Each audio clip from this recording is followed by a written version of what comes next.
Hello, can I be heard? Hello, can I be heard? I think I'm able to be heard right now. Put on these headphones nice and proper. Yeah. How is it going?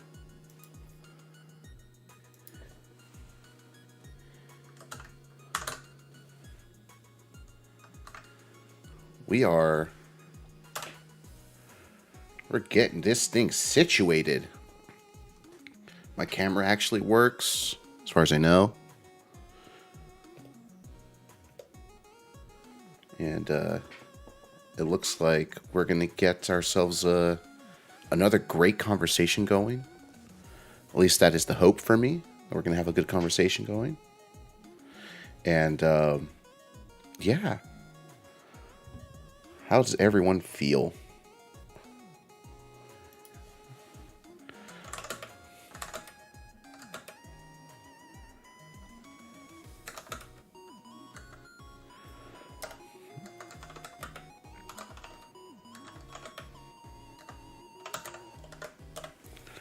Just reaching out to our main individual. Reaching out to our main individual. Ooh. Here. Oh, they're ready.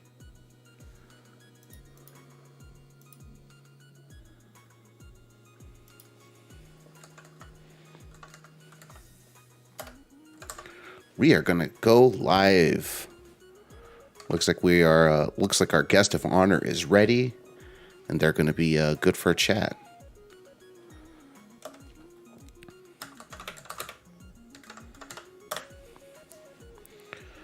Let's head on over to our next spot.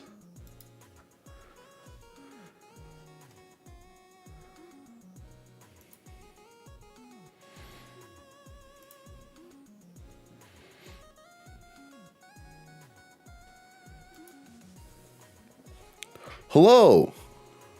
Whoa. How is it going? Good. Are we live already? Is that what's happening right now? Yeah, we are fully live. We are fully live. Oh, shoot. Let me do my makeup real quick. Let me make sure that I'm good to go, presentable. I have to change my shirt, fudge. No, I'm great, man. I'm great. How are you? I'm doing great. As you can see, you can actually see me now this time compared to last time where I was just a tiny little picture in the background. Yeah. I like the background. I see like the different controllers. Let's see. I see an Incredible Hulk comic that looks like what, issue 12? And then that is No, it's 105. fudge. I saw the one. Yes. And I'm seeing like a cool, yeah, they got a bunch of cool stuff going on back there, man. Yeah. It's good stuff here. This is this controller right here is actually from Power A. So when I first got into Smash in any way, shape, or form, I was like, let me get myself a GameCube controller. This is when they released the new Ultimate ones. And at the time I was living in an apartment, it was not really so good to actually play wired, but I still wanted to use GameCube controller. So I ended up getting this thing. And it lasted probably about 200 hours worth of 200 hours worth of gameplay, and now the controller doesn't even work. So it's just a nice display piece at this point. Yeah, and I think you have like the Lilu Dallas multipass attached to it. Is that what's hanging from the chain up there? Oh yeah, that's it right there. That's really funny. I got that. I don't know if you could tell, but right here is a figure pin of Jack Skellington. Right up there. I saw the post. Yeah, I saw the Nightmare Before Christmas posters behind you. So I figure you're a big big fan. Oh yeah, and I forgot, and I did it again. I wore the shirt that's in the thumbnail. So if I just do this, that's That's Yeah. me in the I thumbnail. I forgot what. I don't know if I had a thumbnail for the last video, but if like let's practice one. Should I do this? Should I just do like one of these? Like what would be a good thumbnail? It's fine. It's fine. All right. The funny thing about streaming on YouTube is you have to provide a thumbnail. So like it basically thinks it's like a video or it acts like it's a video. So I can't just go Mm. click live and that's it like on Twitch. It doesn't really work Yeah, that yeah, way. So I had to make something and I'm like, oh, okay, well let's see how this turns out. Yeah, a little bit different, a little bit of fun. How are you feeling, man? How are you feeling today? yeah, yeah. So I mean, I'm feeling good. I spent the morning with family and just kind of uh, like a good solid 6 hours of just gossiping, drama, talking about life and stuff. And now I'm home and I'm talking to you, so I'm doing really well. All the good cheese miss. The best cheese man. Actually, surprisingly, I mean I joke about drama and all that jazz and cheese man, but like there wasn't a lot today. It was mostly just watching movies and chilling. So like it was actually surprisingly chill. For what it normally, yeah, when family stuff is Oh, involved, there's always yeah, some kind yeah. of weird something or other. It's like la fulana de tal saying whatever to the family, and you're like, nah, no, no, no, no, no. This is like the part where post-production comes in and adds like the subtitles right there. What my friend just said is that what's her face from over there was talking about, and then dot dot dot. Fulano de tal. That's a good one. Uh, I always like growing up. I always thought I was like, "Oh man, who's this person Fulana? Why do so many people know her?"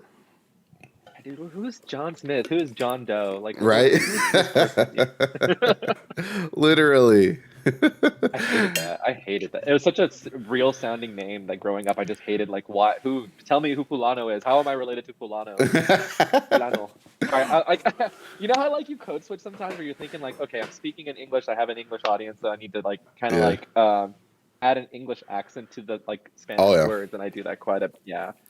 And No, the pero sí puedo hablar español a veces. pues todo depende de quién, con Todo qué estás depende. Todo depende. hablando y de qué parte de México son, todo eso, pues. Oh man. The accent comes out in full blast and everything. I was when I had gone to the first MSM back, MSM Zero, I did an interview with Peckham, and the funny thing is, the in it because he's from like I think he's in Scotland. It's like, oh, it's funny when you think of like, out here in Southern California, first generation immigrant or children of immigrants, they think I said Mexico in like, a standard American accent, but they don't want Guatemala, Salvador. Yeah, yeah. And I was like, huh, I forgot. He's surrounded by all of us, so he hears this accent all the time. Did he move to the States? I have zero idea who this person is. So like, is this someone that was from Scotland and then moved, or like what's their story? So again, it's in the video, but he actually Link bottom. yeah, he yeah, right, link in the description below, whatever. He studied finance in Scotland, Mm. where he grew up and because where he lives, and he was working at a bar, and after graduating, he ended up saying, I'm gonna work at the bar, and he was talking to some dude, chatting him up, and he was like, oh, maybe I'll get a good tip out of him, and he ended up offering him a job instead. That's pretty sick. So he came over here to SoCal, and he got into competing in Ultimate because he was looking for a new job. He saw that there was a position open for like I guess in their finance department at Twitch. He was like, I don't Yeah. know what Twitch is. So he went and he looked it up, and he saw the what's the series that HBox does? I think it was Juicebox, Yeah. and he was like, oh, so that's what this is. And then he ended up started competing after that. So he started the competing in the middle of COVID. And when offline came back, he Yeah. entered, and no one realized he was this incredibly handsome Scottish man. You know what? It's almost, yeah, like that sounds like a free ass soul. Like that sounds like someone that's just like willing to just kind of like just go with the flow and let, let life take them where they need to go. But okay, you've convinced me. You gave me the pitch. I'm gonna watch the video. So thank you very much for the summary. Yeah. So it was pretty fun. It's pretty fun to talk to him. And I was like, ooh, I see Pet because I don't know if you know, but you know Jerry, right? Yeah, Jerry was taken on Twitter. Yes. Um, that's right. That's right, Larry Lemons. Peckham for Summit. I actually knew Jerry in high school. He was a Oh shit. freshman. He was a freshman my senior year. And when I met, and we talk about this, like we actually caught up, and we actually ended up doing an interview last month. But like he was a little scene kid when I met him. Yeah. And all these years later, now he's running, or he's considered the head TO for MSM Zero. He was the head TO for Ultimate during main stage. He did Saving Mr. Lombardi between him and a bunch of other folk with that's part of the group of Top Shelf Esports. They ended up doing Wave Dash, where the infamous H-box pop off of where he slams the chair behind J-Mook. Yeah. Yeah. That's Yeah, so I ended up going there, and I see Peckham. I'm like, hey man, hey, that's awesome. Would you be? He just won a set. It's like, hey, would you mind doing an interview? It's like, yeah, sure. I never seen you around before, but all right. there is so yeah, Jerry I've known for at the very least since like 2015. And when I was living in the Valley, he was running a tournament series through Top Shelf called Friday Night Turnip. So Yep. that was my weekly melee fix, and I got to know Jerry a little bit better by attending that tournament frequently. But yeah, also kind of a cool thing about Jerry is like so I'm really into post-punk music. So if you have like your Joy Divisions, like some Mm-hmm. of your early like New Order, like your Interpol, your I consider them post-punk, so maybe like Proto Martyr or like Mm-hmm. stuff like that. Like really just deep darking, like the type of stuff you want to dance, but you're also going to cry your eyes out to. Like Exactly. that's my jam. Yeah, and like Like a little bit of that Jerry Caifanes has a thing. influence. Dude, Caifanes. I've seen Caifanes live, and Oh my I god. have thoughts on Caifanes. I'll talk about it another time. But like, anyways, so like the yeah. So Jerry, if you want the post punk hardcore playlist hookup in Spanish or like just like really niche artists, hit up Yeah. Jerry. Yeah, I mean, like I said, like when I met him, he was like a little scene kid. He ended up going and hanging out with a bunch of like some of the bands that like I saw growing up, and some of the people that I knew as far as like the Yeah. immediate like scene from the Valley. So some of the psychobilly bands, the ska bands, the punk bands, and all that jazz. He actually is super familiar. We actually like went and talked about probably about like five or different tangents just about bands that like no most people in the Smash scene are not going to know about, just because like Yeah. unless you went to backyard shows between the years of like 2006 to like 2014.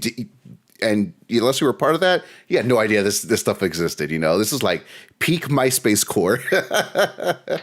The so like to kind of bring it back to Smash a little bit, like whenever someone talks to me about like, yeah, dude, Smash is crazy. Like we have like, garage tournaments, or we have tournaments at houses, or like in the basement of card shops, or in the back of like these like sandwich shops or donut places. I'm like, dog, like that's what people have to do in these scenes when like if you're part of a Hmm. niche subculture, you don't have spaces dedicated to whatever your interest is, whether it be like hardcore music or anything. You're just gonna make do, and you're just gonna meet up wherever you can. And Certainly. yeah, so backyard shows are definitely like, so not, like there's a Venn diagram for like smashers and like the hardcore scene, and like Oh yeah. backyard shows or house tournaments are definitely right there in the center. Oh yeah, definitely. Like again, this was like another thing we ended up talking about. Like there's a certain kind of like hustle that you deal with having to find a show where you go like, yo, this parking lot is pretty empty. I think we can throw a stage here if we put like four pallets together. and like that's the same kind of mentality of like trying to find a place like where you want to throw a tournament like a Smash Fest or anything like that. It's like, yeah, there's like you said, there's a big amount of crossover for that as a result. Yeah. If you've, I don't know if you've ever heard of them, but there's like a group that does esports apparel. I met them at Genesis, and I think they're called like Knockout Esports, or I can verify that and maybe just confirm it Hmm. later. But like, so these folks are awesome. I met them at like the hotel bar for like one of the Genesis evenings. I was just kind of Hmm. walking back to my room, and they were like, they come from like a hardcore, like really DIY, like punk background where they would be hosting backyard shows slash tournaments. So like they would have like a Smash Yeah. tournament, and then like people that were not competing or they were waiting for their sets, they'd go back upstairs to the show. And they said like, yeah, so like they would be just like they'd have a band performing, and they're like, okay, dude, it's your set. So like they'd pull them out of the crowd, and they just like, okay, now actually go play your tournament set. Like, well, you can come back and check out the band later. And it was like a so according to them, it was very difficult to organize, and I can only imagine how difficult it was. But it sounds fun. Funny enough, tying back again to Jerry specifically, he sent me a flyer for a show that he threw. He called it Jerry Palooza, and it had the band.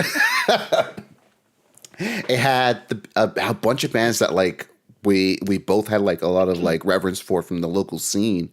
Yeah, Mata Mosca, I think Anastasia, and some other bands.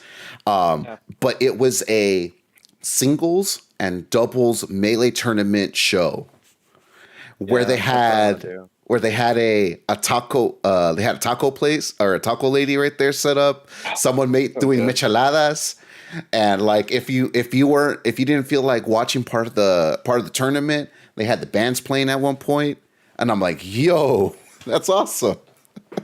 Yeah, that sounds amazing. Like that's exactly what I want to do. So, I think like in the description for this video, you said something about like future plans for major or whatever. Like Yeah. that's what I want to do. Like I want to have like a big old like type of like dream I like pie in the sky type of thing where like it's an event where we'll have like tattoo artists, we'll have like other artists, we'll have like Ooh. like an artist alley where people just can just do their own thing.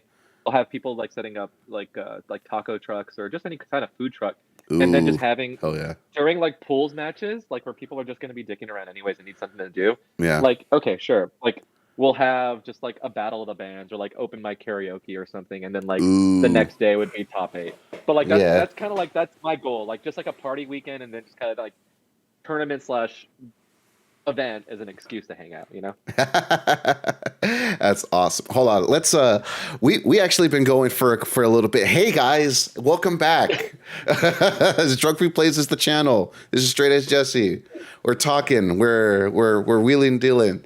And the person to the other side right here, you know him, you love him. And if you don't, then I don't know why you're here. I mean, don't flame anybody, that's bad.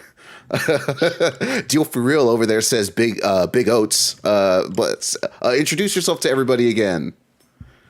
Yeah. So yeah, we were just kind of jumping into it. Sorry, I get carried away. Same. So yeah, my Smash tag is Oats. My name is Marco. Yeah, I've been in the scene for a long time. You can see this jacket behind me with like an '04 on it. So I've been playing competitive Smash since 2004. So I'm Ooh. like 1 year away from coming up on my 20th. And then yeah, I also helped organize Major Zine. We just finished a 5 year run of our first volume, so that was issues 1 through 15. And I've done a bunch of other things too. So I don't know like what kind of introduction you'd like, but that's pretty much the summary. I mean, whatever you wanted, whatever you want to say, man. This is all you. We're trying to Oh, focus on you. officially though, I do want to say I am not your bracket demon. So for those of you that think that I am your bracket demon, no, that's not me. That's not me. I Sorry. That's whoever that was, the fact that they just kept leaving their stuff at your booth or at your table, that was so weird. That was so confusing. I'm like, how did that happen? Why is that happening? yeah, and apparently they're from San Diego too, because they show up to San Diego locals and like they're wearing all sorts of crazy demon paraphernalia. These wild ones. How? Yeah, so I'm not. Yeah, that's crazy. Someone's got to do some investigation on that and figure out who this person actually is. I bet the tattoos are just coincidental. Okay. No, like so Can I tell you a story from Genesis? That's exactly some of the thing. I want to hear about Genesis. So everything you got, let me know. Talk about Yeah, it. yeah. Whatever order you want to Okay, talk so about it. yeah, we'll just kind of jump into it. I don't really, I mean, if you have like a bunch of questions that you want to hit, please do so. I know like last time we kind of met, we wanted to talk about things in particular, but like for Yeah. now, I'm just gonna kind of rip and tell a story, and then Hell you yeah. you guide the conversation because I can talk for hours. Anyways, Exactly. Same. so okay, so I'm at Genesis, right, and I'm like going to one of the after parties. I'm like just kind of chilling, doing my own thing, and then I run into Zoo. So like this is the same Zoo of like commentary, legacy, Hmm. amazing player that has been in the scene for about as long as I have, if not. Uh, anyways, and they're also like in that Wombo combo video and Yeah. everything else. They've done so much like YouTube tutorials. I can talk about Zoo's resume for hours. Zoo's cool. And I think he was one of the people that was actually commentating that your Bracket Demon match. So when your Bracket Demon was playing Hmm. Mar, like the Marth from I think Ontario, Canada, or like somewhere in that area, somewhere in that Hmm. vicinity. It was Zoo, Bish, and Nathan Sandwich that were doing the commentary. Um, and so I waved to Zoo at the bar, and I'm like, just kind of walking, like, hey, Zoo, we're catching up and shit. Yeah. And then Yeah. he immediately reaches for my arm, and I'm wearing a long sleeve jacket, and he's just like, he starts pulling up the sleeve. Yo. I'm like, I'm like, kind of just had like this smile on my face the whole time, and I'm like, what you doing there? Like, Zoo, and like, he's just like, I'm just testing a theory type of thing, and I'm like, okay, whatever. So like, that was one of the more funny like interactions that I've had at Genesis around that whole thing. Oh my god. Oh my god. That's hilarious. Super perceptive of him, by the way. Super perceptive of him. So like I don't think anyone else would have thought about like just immediately going for the sleeves and just kind of like raising them. But That's what I was thinking. I'm like, listen, if someone wants to identify, that's why. To connect it to something a little bit darker, this is why people uh-huh. in prison gangs, they have all shaved heads to make it more difficult to identify people. So Mm. in crowds, so they will all wear the long sleeves, and they'll all wear and they'll all have shaved heads to make it difficult to identify who is who during that entire time frame. So that person, if everything that they're doing doesn't work out, I think spending time in the correctional facilities as a correctional officer might be in their future. Are you talking about Zoo? Yeah. That's like that's an amazing line to just add to your resume. Melee top contender for 10 plus years, 15 years, correctional officer at one time Correctional frame. Like officer. It's definitely going to be different than most people in the Smash community that have a secondary side job where it's mostly involved in computer science, coding, or engineering. I wouldn't know of anyone that does that, but yeah, continue. It seems to be the it seems to be the pipeline for most of those folks who. Oh my god. I kind of want to start off if we want to have a little bit of agenda.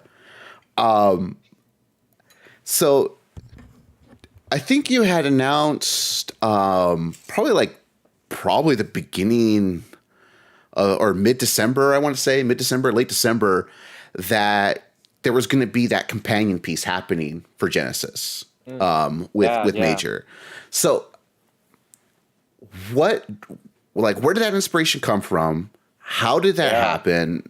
yeah. What's the story between like that idea to, well, I guess we got to do it. Yeah, yeah. So I think that was like during our last interview where I kind of dropped hints about like us doing something that was in addition to issue 15 of the zine. Major as like a group as a collective was also going to be working on something else and dropping it at Genesis, and that was the companion booklet. So Hmm. good memory and also a good tie to like what the hint was.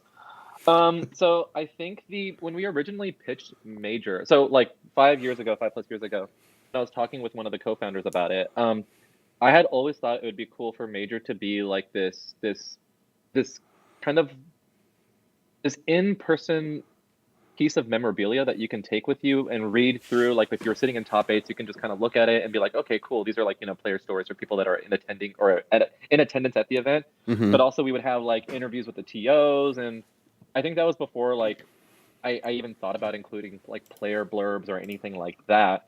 But Yeah. it was kind of like an idea in the back of our mind. And then Combo Breaker, so like Rick or the Hadou, I don't know if you know that TO. Not The not main, the head 100%. honcho. Yeah, Okay. yeah. So the head honcho behind Combo Breaker, one of the greatest things that I ever seen them do is like if you're familiar with playbills for like stage productions, like Yeah. for any sort of they basically had like a quote unquote player's guide or an event booklet or some kind of like planner or Yeah. something that you can look at about Combo Breaker that gives you an entire, and Combo Breaker being this huge event for the FGC, Oh yeah. it tells you everything about all the games that are being featured. It had like custom art for like, just artists and stuff like that. And it had like history, biographies, interviews, and it's amazing. It's an amazing like collection. So if you go to Combo Breaker, pick one up please and work with it. Like just like pick and like just like really kind of soak it in because it's great. Yeah. So um I said, okay, this Combo Breaker beat us to the punch. That's exactly what I want to do. Major turned it into this whole other thing where it's like this vulnerable, beautiful art thing. Yep. Whereas like I feel like Combo Breaker's companion booklet or whatever you want to call it, event guide, that's what I want to do next. And so earlier this year, I reached out to one of our like early designers, and he was just unavailable just because of jobs and stuff. Yeah. So I said, well, who can I trust to like? I can't do this by myself. I would love to. And so Deal for Real, who I believe was asked the question earlier in the chat, and then Goob, who was like in the last interview or like was like in the chat for like the last one. So Mm-hmm. Deal for Real and Goob are amazing layout artists, editors, graphic designers, people that I actually trust, and they have been submitting stuff to the zine for a very, very long time. And I sat them I didn't sat them, not physically. We got into like a Discord call, and this was back in September, and I said, hey, this is what I want to do for Genesis. I want to put together a companion booklet where we're going to have player blurbs. So we're going to talk about like the players that are going to be like there, the top players that are most likely be featured in the top 8. Mm-hmm. We want to talk about all of the games that are going to be featured, and we're going to like give a little brief history about it, a brief history about the event, maps, advertisements. I can't tell you like about all the ideas that I wanted to do for it because I think we still might do some more. Oh. But yeah, yeah, for sure. And then that's how we came together over 4 months. We pitched the idea to the TOs of Genesis. They liked it. I think they trusted me because I've known them for so long. Mm-hmm. And we made a companion booklet for G9, and it's great. I love it. So like I again like the last conversation I had with Jerry, and I saw that this was announced for it. The way I envisioned it was, or the way I kind of like gave him the idea of what it was, is for like large concerts or like even where you go to like a theme park where they'll have the map. You'll have your main pieces, your main attractions, places to go to, but you'll have like all of the side shows and the time frames that happens. Fun places where you can like take picture opportunities where yes, the main thing you're there for is the tournament and the tournament experience, but there's all these little side pieces, all these little pieces of lore from whatever. That's a great way to engage with the thing that you're there specifically really for, in this case a tournament, but you'll have all these little extra pieces of information because the way I think about it too is every tournament is somebody's first tournament. Yes. You may not know that deep history. You may not know of like, oh, what happened at Genesis 1. You don't know that the fact that like, oh, in Ultimate you have MK Leo, but he may only be 22 years old, but he's been competing in tournaments since he was 9. And I think the first tournament he won was when he was 9 years old. At this point, I think he's won more Genesises than Armada. I think Armada has won 4 and MK Leo has won 5. Yeah. So like for like the next companion piece, if MK Leo comes back again, is he gonna? Are you gonna need 2 hands to count how many times he's won Genesis? Like that. That's like a thing that those little blurbs, those little things that kind of like it ups the individual's experience for someone who isn't just there to try to grind out friendlies or try to meet whatever player, you know? Yeah, I think I don't want to say this as a kind of way to gas you up, but I do firmly believe that not a lot of people talk about the in-person experience for these events. I think TOs understand it. Mm-hmm. I think that the event planners and organizers and all of these teams that come together to put on like a Genesis or like a Big House or a Smash Con or any of those events, Mm-hmm. like they know that like we're planning like an experience for people that are going to be there. And the reality of it is like for any given bracket or any given tournament, like half of your entrants and your competitors are going to be out of the tournament within 2 rounds. Like they're going to Mm-hmm. go 0-2, and now like what do? Like so Yeah. they have an entire weekend to kind of fill time, and like they're not all going to just be grinding at the event there. They want to like in order to make a like and I'm not a TO. I'm not a TO, and I don't necessarily, this is my opinion of like what makes a successful Genesis 9 for me, or a Genesis event for me, or like a big tournament like that Mm-hmm. for me. In order to make those events successful for myself, I want to know like where are the best places to eat nearby. I want to know Mm-hmm. like where can I like hang out with the homies at like a once I like who can I take like where can I take them if I want to go out for like a drink or something and just like watch top 8 nearby, or like what are the side events that I can kind of enter and like I can win a prize at, or who are like the vendors featured at these booths and who can I start a conversation with? And Yeah. that's more long lasting and that's more impressionable to me than my bracket run where like I dress up like a fucking demon and then just like go 3-2. Like that's more like Supposedly. all of that stuff. Rumor has it. Yeah, yeah.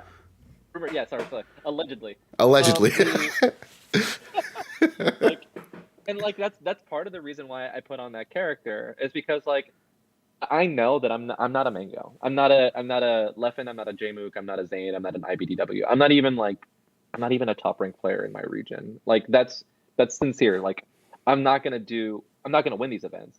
So what can I do within the context of the space and like within the context of the event and include other people to make it as memorable as possible and as Mm-hmm. fun as possible? I think you have the head for that, and I think you have the eye for that. So yeah. Yeah. I go about it the same kind of way of, and I don't know how long it took for me to like think about or realize these kinds of things. And it's maybe because there's a podcast I listen to frequently. It's called Dr. DC Podcast. Dr. DC Podcast is as you can kind of tell, or if you can infer, it's about comic books, specifically DC lore. Yeah. I don't read DC comics. I barely started reading any Marvel comics within the last couple of years. But the thing that gets harped on at one point or another is, and granted, it's a Stan Lee quote, every comic book is somebody's very first comic book. Yeah. You don't have to know 40, 50, 60 years of continuity to enjoy the thing.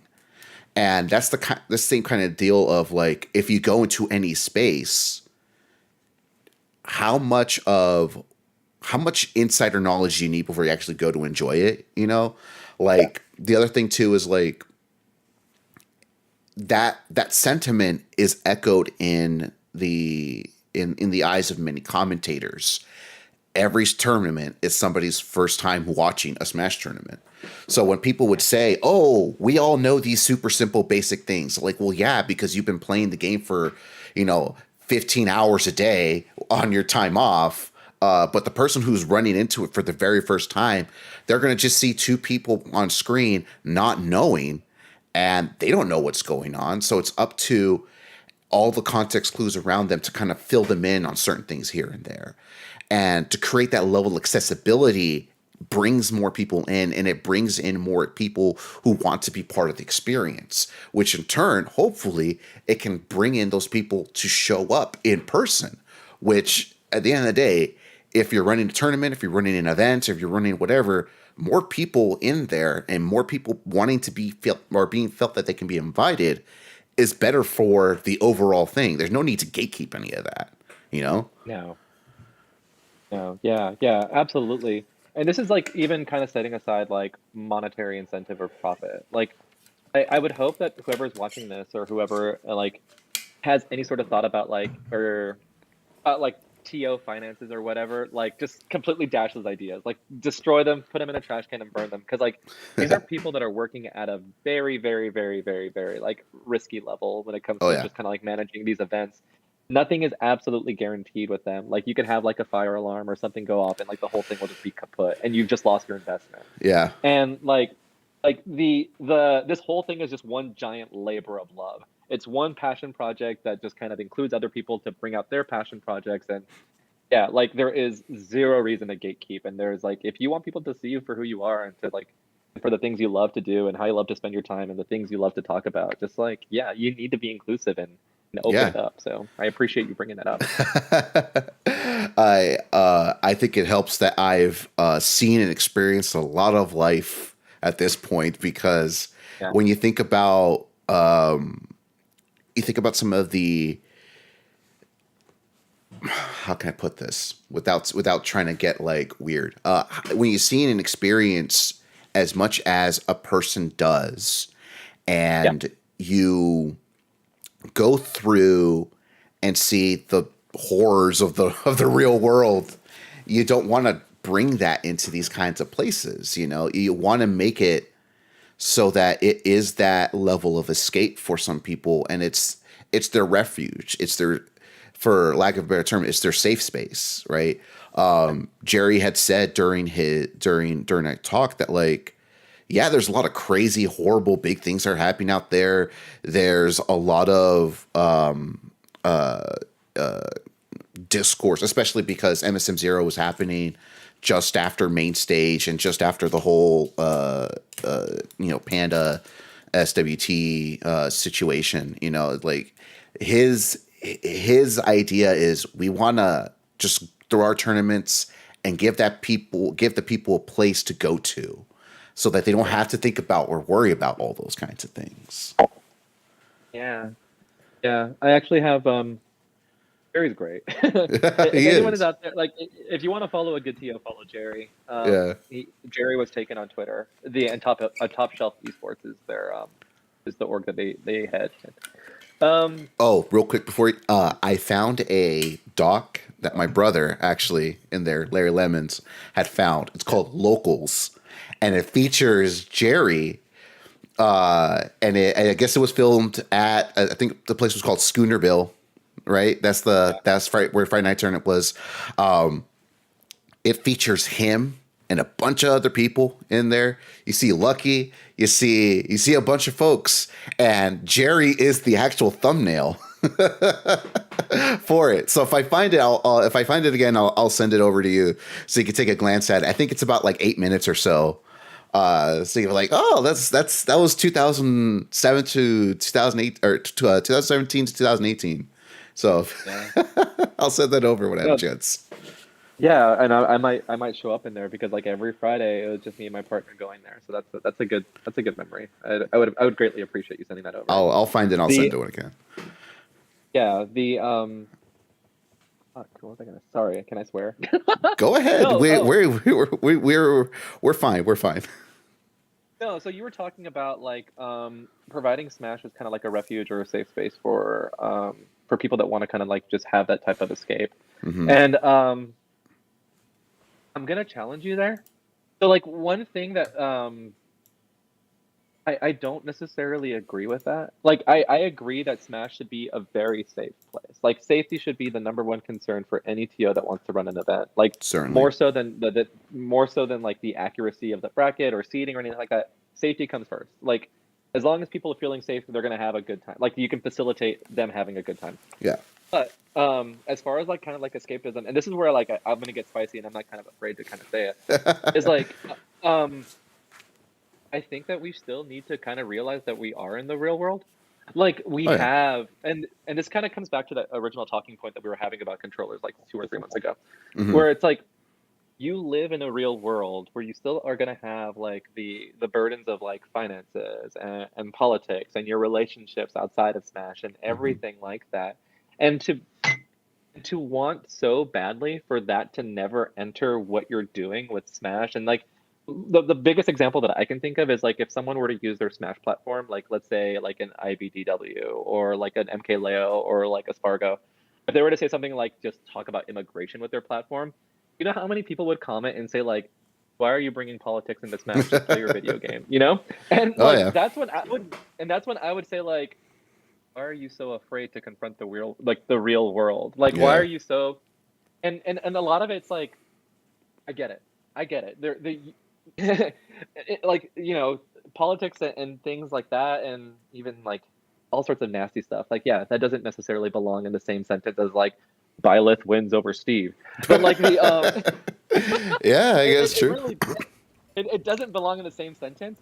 But by that same token, because you're so caring, because you're so caring about your own scene and the types of things that are kind of coming into it, I would probably investigate those feelings about like why are you so adverse to it, or like why are you so protective, and like okay cool, you're protective of the scene, but how can you acknowledge what is happening and then also just like keep that sense of safety. So I don't know, I do think Yeah, like that. I don't think escapism helps. I think that especially for a lot of the smashers, yeah. I think they do need a heavy dose of real world, but like that's just me. There's I think it was it CEO? I think it was CEO. Yeah. Where I forgot the name of the player for Guilty Gear. They came out. This was just off the heels of the Supreme Court's decision with Roe v. Wade, Mm, and they came out dressed up. I think as like a character from Persona, and the first thing that came out of their mouth was trans rights and yeah. fuck. Thank you, Razzo. Was trans rights and fuck the Supreme Court. Yeah. Immediately the crowd burst and they're like, yeah, they're very celebratory, and I'm like, good, awesome.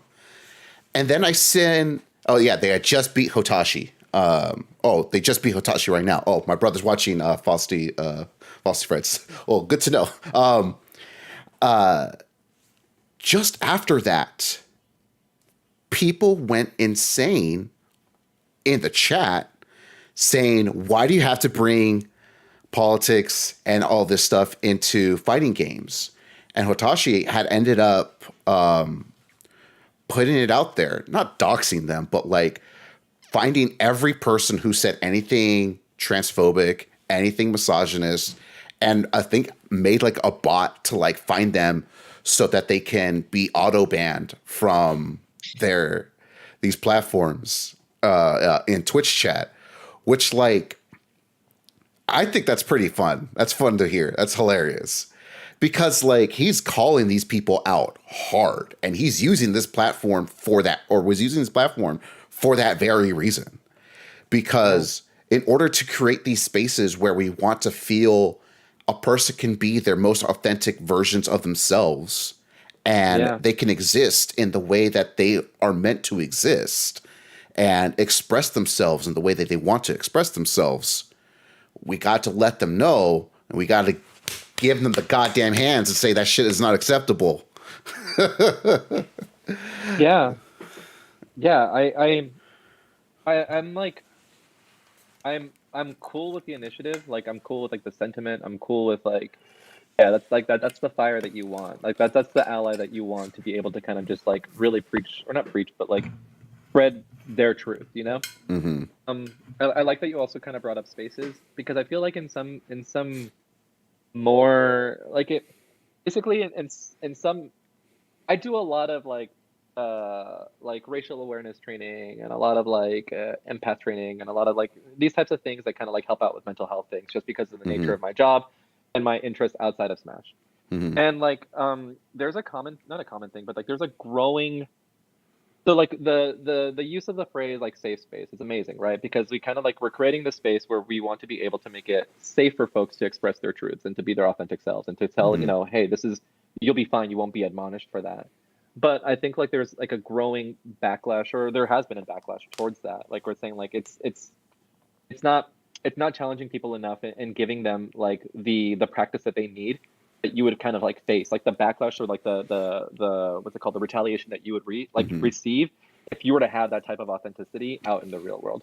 So Yeah. people have been saying things about like using brave spaces where like open, not argumenting, but like open disagreement is also encouraged. So it's not just you being safe and then like everything's accepted, everything's cool, non-judgment. It's more like, okay, let's have a brave space where you can be authentic and someone's going to completely, someone in this group might disagree with you. So like just be prepared to like not just defend your spot, but also just kind of like stand with your truth and also accept them and their truth and then have a conversation around that disagreement. Yeah. So yeah, I'm all for it, dude. I'm all for discourse now. Like, especially like, okay, so like bringing it back to Smash and bringing it back to Genesis 9. Like, I don't know if you saw when we posted up the link for like issue 15, like they had that kind Oh, of like, I want to get into that. I want to get into that okay, because yeah, do it. and we'll jump back to like some of your experiences and how we go. But like, I think I know where you're going with this, but I want to let you finish saying what I think you're gonna say. No, no, like no, that I think we're on the same page. Haha. Like just Uh, ask it, just ask it, dude. What did you want to talk about? What did you want to say? Like this is your show. it's my show, but you're the guest, and like I try to accommodate the guests as much as possible. But what Sweetheart. I was, what I, where I think you were going with this was, I can't remember what page number it was. I should have wrote that 30. down. But was it It's 30. It's right in the center. okay? Was the picture, the infamous picture with the hat on fire, the panda? Yeah, exactly, the panda thing, the piece of panda merch on fire, and like there are so many ways that like people like saw that, and I understand some of the sentiments that people were talking about and the way that they felt, and that's fine, and that's exactly, that's their way to feel. But that is it felt to me like that's a sort of projection of what anger that they still had about what it was. And for those who don't know, and in case we didn't say it, that particular page shows a hat from Panda that was on fire. And say what you will about whatever that's supposed to be or whatever that's supposed to mean, but that it was a beautifully taken photo. Like it Yes, it really was. It's a was. gorgeous. It's a gorgeous It photo. was Holy shit. amazing. It was beautiful. And there's so many things that like I thought about when I saw that picture. I sent you the link in the if you want to post it up in your like game All right, in your let's chat. all right. Maybe I can do that. I can join the Yeah. DM. I'm gonna post it in here just in case. Yeah. Boom, that's gonna be in there. So if you want to do that, we can have that in there. I might actually also put it in the video description in here because that's a thing you can do in YouTube. You can update video descriptions In real time. in real time. So save. So now if you go to the video description, you will see that that link is in there. In case for some reason the link doesn't work out here. But yeah, it's certainly a very provocative image, right? And my feelings were very contrary about what that picture was or what it was supposed to be. I guess compared to the general outrage of what it was. It means to me, and again, it's always art is always up into interpretation, and the intent of the artist is always something to hold on to and to kind of think about. I don't know if you watch Philosophy too, but they have a great episode or video on art and meaning and intent and artist intent and it's a real great video. So if you haven't watched it, I recommend watching it. They do great stuff. There is a sense of frustration within the photo. There is a sense of loss, a sense of heartache. There is a whole lot of I want to say disappointment, but a lot of those similar feelings in it that I see. There is, the idea of we have to move forward, which is funny because that was their phrase, hold forward. we have to create a new beginning out of, you know, the pains and the ashes of everything that came before us. You know, fire has always been representative of rebirth and creation. It's also seen as a conduit for destruction, all at once. And those were the feelings, sentiments, and the ideas and concepts I got from it. And again, that is my take on it. A lot of people didn't think the same, but that's what I got from it. And it was definitely a very thought invoking, and it opened a lot of conversation about, you know, again, intent, what leftover feelings that I guess the general scene didn't kind of like needed to digest with the whole panda thing, you know. Yeah, yeah, and thank you for that beautiful interpretation. I mean, it's a thoughtful read of the photo, and I can tell that you really kind of took to heart what you had seen in those videos because you're talking about just like the imagery, the history, and also just the emotions tied to like really kind of primal type of like, um, I guess for lack of a better word, imagery, especially when you're talking about fire. Yeah. But so thank you for sharing that. For those the photo was taken by redshirt underscore. It's kind of funny. This is actually one of the latest pieces. I had done a deadline for like submitting pieces, and then as I was working on the companion booklet, we had a couple of photos that we needed to kind of like find of players. Like we said, like, oh, we don't have this for like for Riddles, or we don't have this for like MKLeo or like Spargo, like just Hmm. because they weren't in like the Genesis archive. So we had to kind of reach out and find photos. And Hmm. then I reached out to Redshirt because they had a photo that I was like really, really into. And then for one of the players. And then I asked, and I realized like I had like an open history, like an open DM history with this person before, and I was like, oh Hmm. crap. And then so I reach out to them, and then I say like, hey, I'm really really sorry. You had wanted to submit like a couple of photos before, and I just didn't include them. That was actually my bad. And it actually happens. I don't want to say quite often, but it happens enough where like I think I forgot to include someone's piece in this last issue, which is like a really huge drop for me. And then I've also forgot to include other pieces as well from like other folks, and like they had pictures of their controllers and everything. So I feel really, really, really bad, and I hope that they can forgive me for that. But the so red shirt, I was like, I'm really sorry, I forgot to include your submission when for like the last issue that you wanted to. Would you like to submit anything for this one? I know it's past the deadline, but I'll just put it in there. And sure enough, he's like, I got one. And it's like they said like the classic. And like that's and then just like I see this giant photo of like a panda hat on fire, like, yeah, that's pretty classic. Yeah. Like I had zero words for it. So when I Yeah. do the layouts for each individual issue, I kind of do it like in a way where I'm thinking like, okay, if it's a long written piece, where can I offer a break? Long written piece, image, long written piece, image, maybe poetry, photo, and then just kind of like thinking about like a rhythm. Because we want Hmm. to be able to kind of guide the reader and make it seem like they're not like burdened with having to read like a. If I put all of my text pieces in the front, like you would just be like, like your eyes would glaze over. Yeah. And there was a spot right in the dead center, and I was just kind of playing around with like organizing things, and I thought this is the only place it belongs. Like this is an amazing photo. I need to put it in the dead center. Just like when you're even just kind of strumming through, or not strumming, but like going through the pages, and you just kind of open it up, bam, right there, boom. Yeah. So dead center, page 30 out of a 60-page booklet is this photo by Redshirt. And yeah, I think you asked about like what had happened in Genesis, or like the reaction to it. Is that what you wanted to talk about? Yeah, between that at Genesis and online, and like there was a lot of, I saw a bit of talk about it, and it's, again, it comes to like artist intent, artist interpretation, the individual's interpretation, or what they perceive the intent or the perceived interpretation.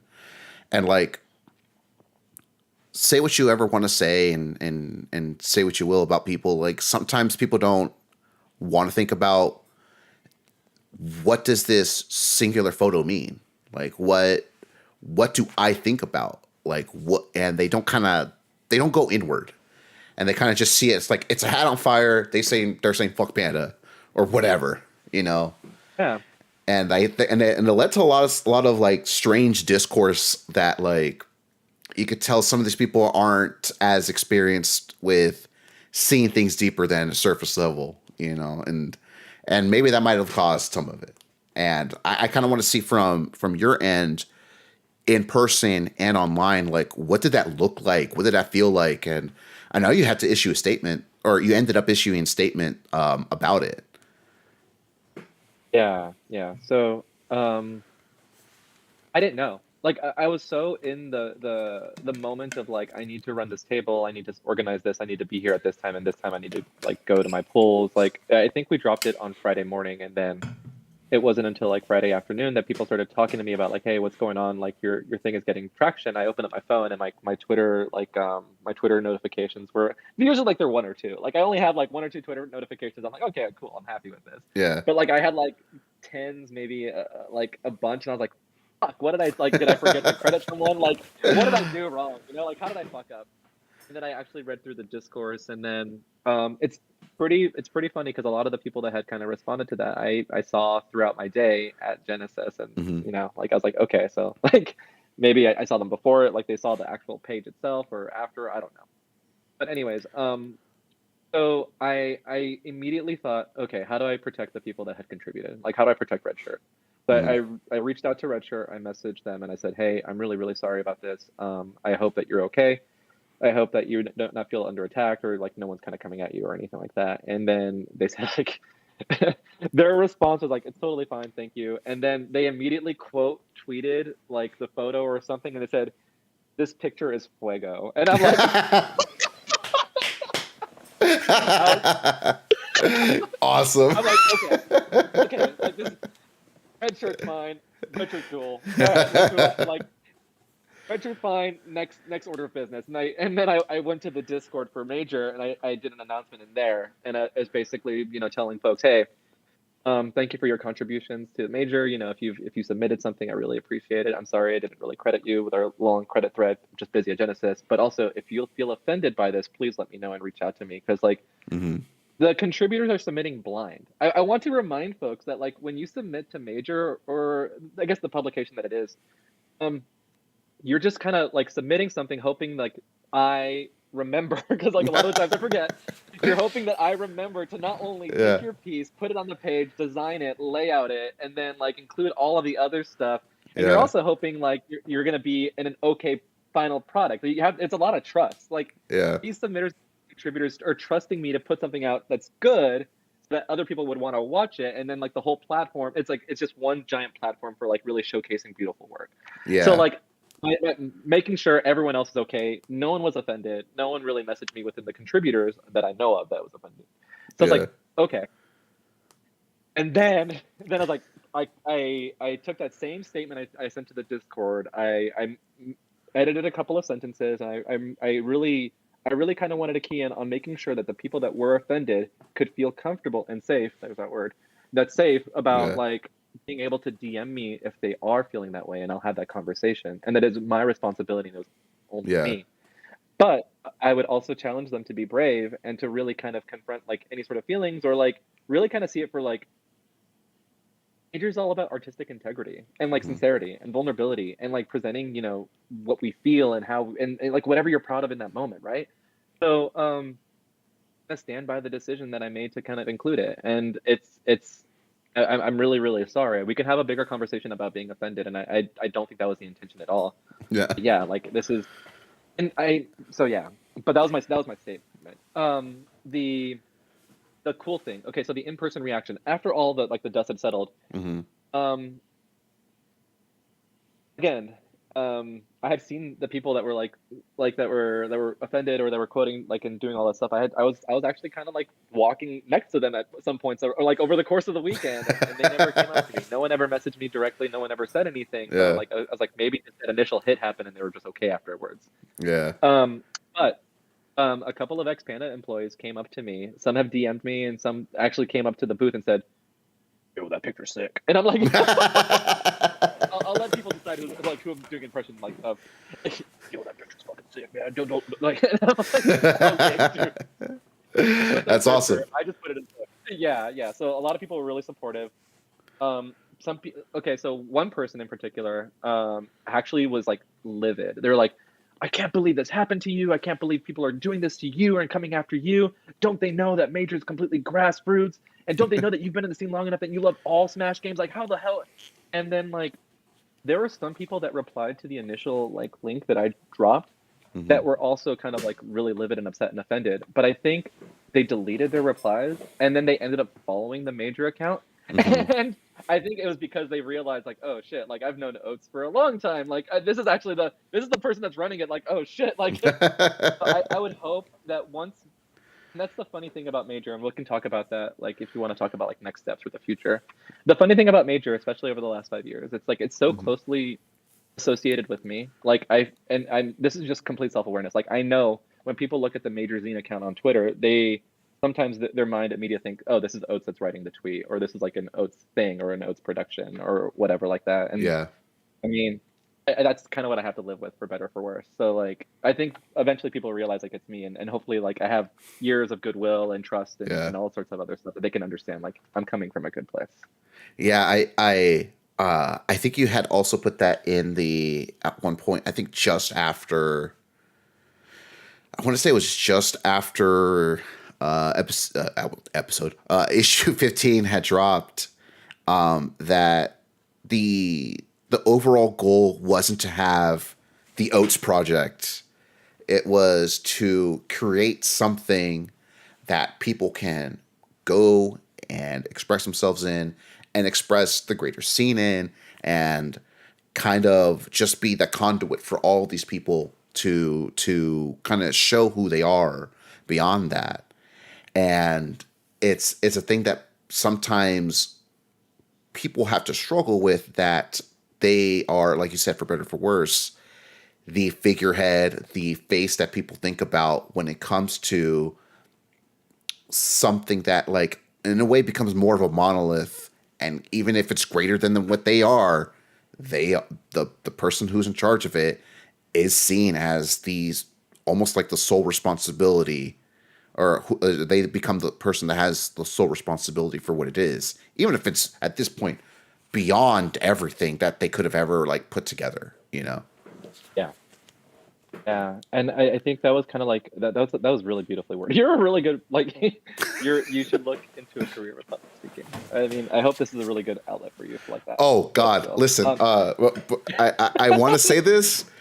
I was listening to I was watching. No, I was listening to a podcast as I was driving home one day, and I ended up re-listening to our first conversation, and I'm thinking of it like, man, we were gonna get really into it, and the video is about to end in 15 minutes. What the hell? And I tell my fiance the same thing, like, yeah, we were really about to get into it. It's like, well, you gotta let me have a chance to talk. You can't be a 2 hour only you podcast. It's like, well, listen, hold on. I need my own And like outlet. no, you do. You absolutely do. And like I would hope that whoever's watching this understands like this is a conversation. And like Yeah. with a conversation, it's like a back and forth, right? And you're just exchanging ideas. And it's everyone knows what a conversation is. But Yeah. like Hopefully. I hope that this is oh yeah, I hope that you're like as I hope that you're getting as much out of this and you're enjoying this and it's as rewarding for you and it's Oh also a way yeah. to like you to express yourself because I mean for me it's just like hanging out with a homie. But like for you like I'm sure you have like greater ambitions because this is on your channel and you want to do stuff. I get it. But so going back to the thing about the monolith though, Hmm. yes, I think originally I wanted a way to like to kind of get my writing out there because I think 5 years ago I was like really into just writing Smash shit. Like I was just writing like allegories, metaphors for Smash and all sorts of other stuff. And I thought what better way for me to get my stuff out there than to kind of get a collective of people and then we can all get our stuff out there. Hmm. But over time things change and my priorities changed and my thoughts on inclusivity and like getting art out there changed. And I think for the much better. Like it's like I was not gonna submit anything. Okay, so real talk. Real talk. If you were to turn to page 32 of the zine, the very next page after the photo, you would see a bare ass on the left-hand side in the bottom left. Like, like, if you wanted to be offended, you could totally find anything in this issue to get offended. Yeah. And like and like yeah, like I wasn't gonna submit anything other than this. Like, and then other people are submitting great writing, and it's like really really fun. And Yeah. so I'm glad the project is gonna live on beyond me, and I'm really happy with the 5 years that I put in. And then that's pretty much that. That's super awesome. I have been drinking too much water in one period of time. So if you don't mind holding on, I would like to throw this to some be right back, a be right back scene. Give me about 2 minutes, and we can come back to the conversation. Uh, there's a couple of things I want to like touch on, and it looks like we're gonna make our way there. We're gonna make our way there anyway. Let's take this as a quick little drop a little pin in it, if you don't mind. I don't know how much time you have. As far as I know, you're not going to go see Modest Mouse again. Yeah, no, I don't. I'm not gonna go to a Modest Mouse show after this. So shout out to Modest Mouse. Shout out to Modest Mouse. So, if you don't mind, let's take a quick pause, and we'll be right back. It's about 2 minutes. For sure, for sure. All right, I'm gonna throw it to some BRB music and then a BRB scene. You're probably gonna still see me because that's how this works. But on stream, you're gonna see the thumbnail, and I'll probably turn off my camera for a quick sec, or you'll see this picture of me. Do you see that picture? I see that picture of you. You're good, dude. All right, everybody, we'll be back.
And I think we are back. Are we back?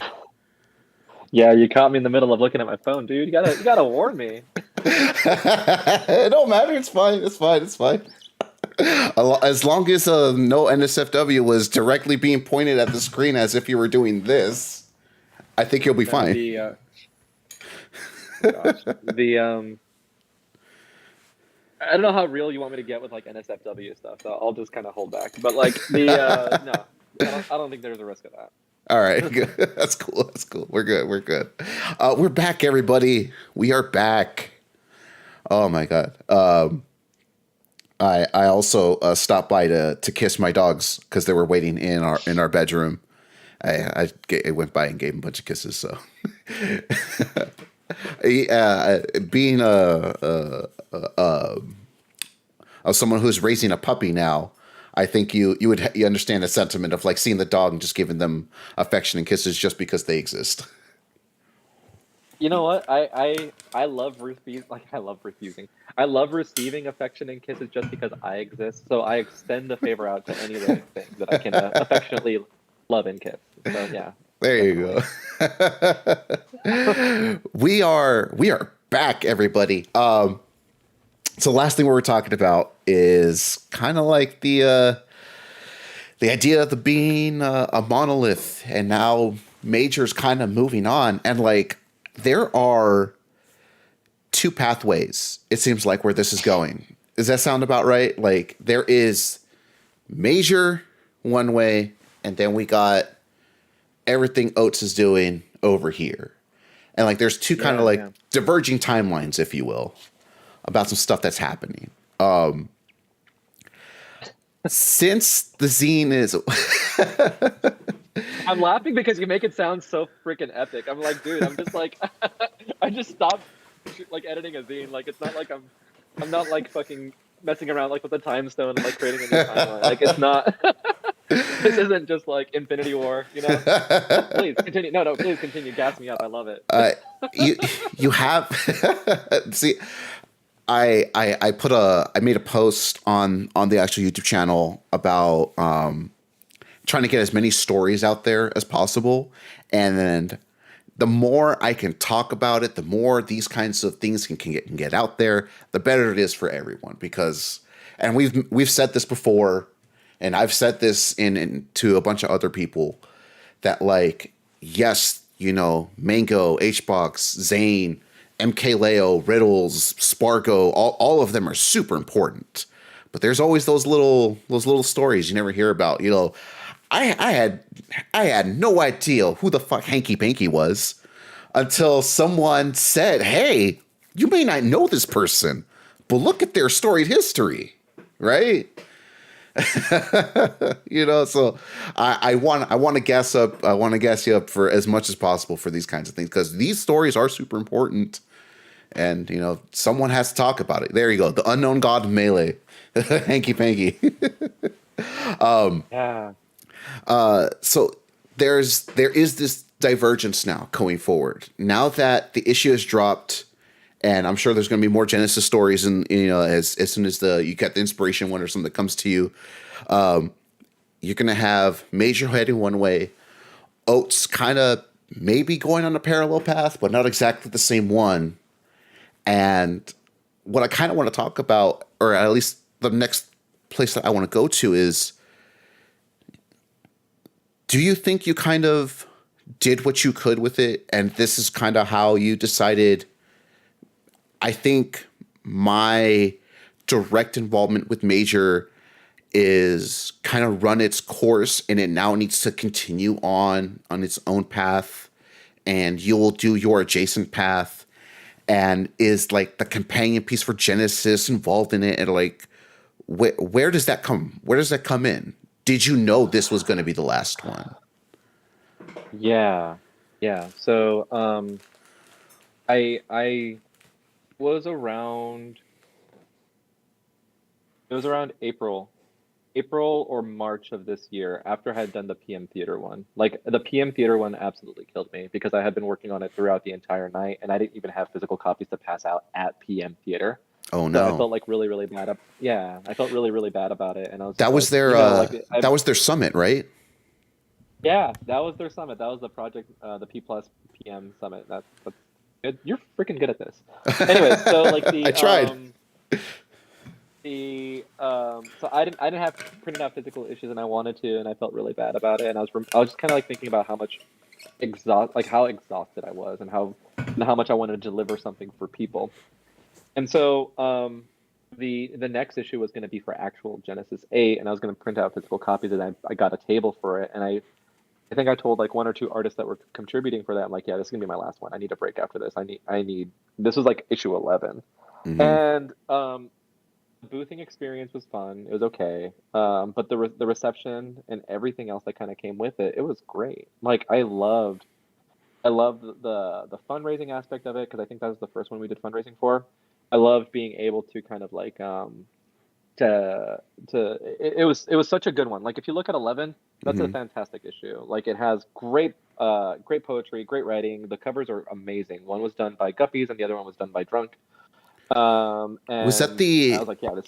was that the issue that was before the I think it was the double sided back one where it's like Captain Falcon on like on a vert ramp. Yeah, so the Captain Falcon on a vert ramp was issue. So issue 11 was the Genesis 8 one, and that's the one that has like the only on major, or like the only on issue 11. It looks like Smash 64, but like it has this Oh, guy okay, it's playing it that like one. That super one. raked Okay. out. Yeah. That's a cool one. That was such a fun experience.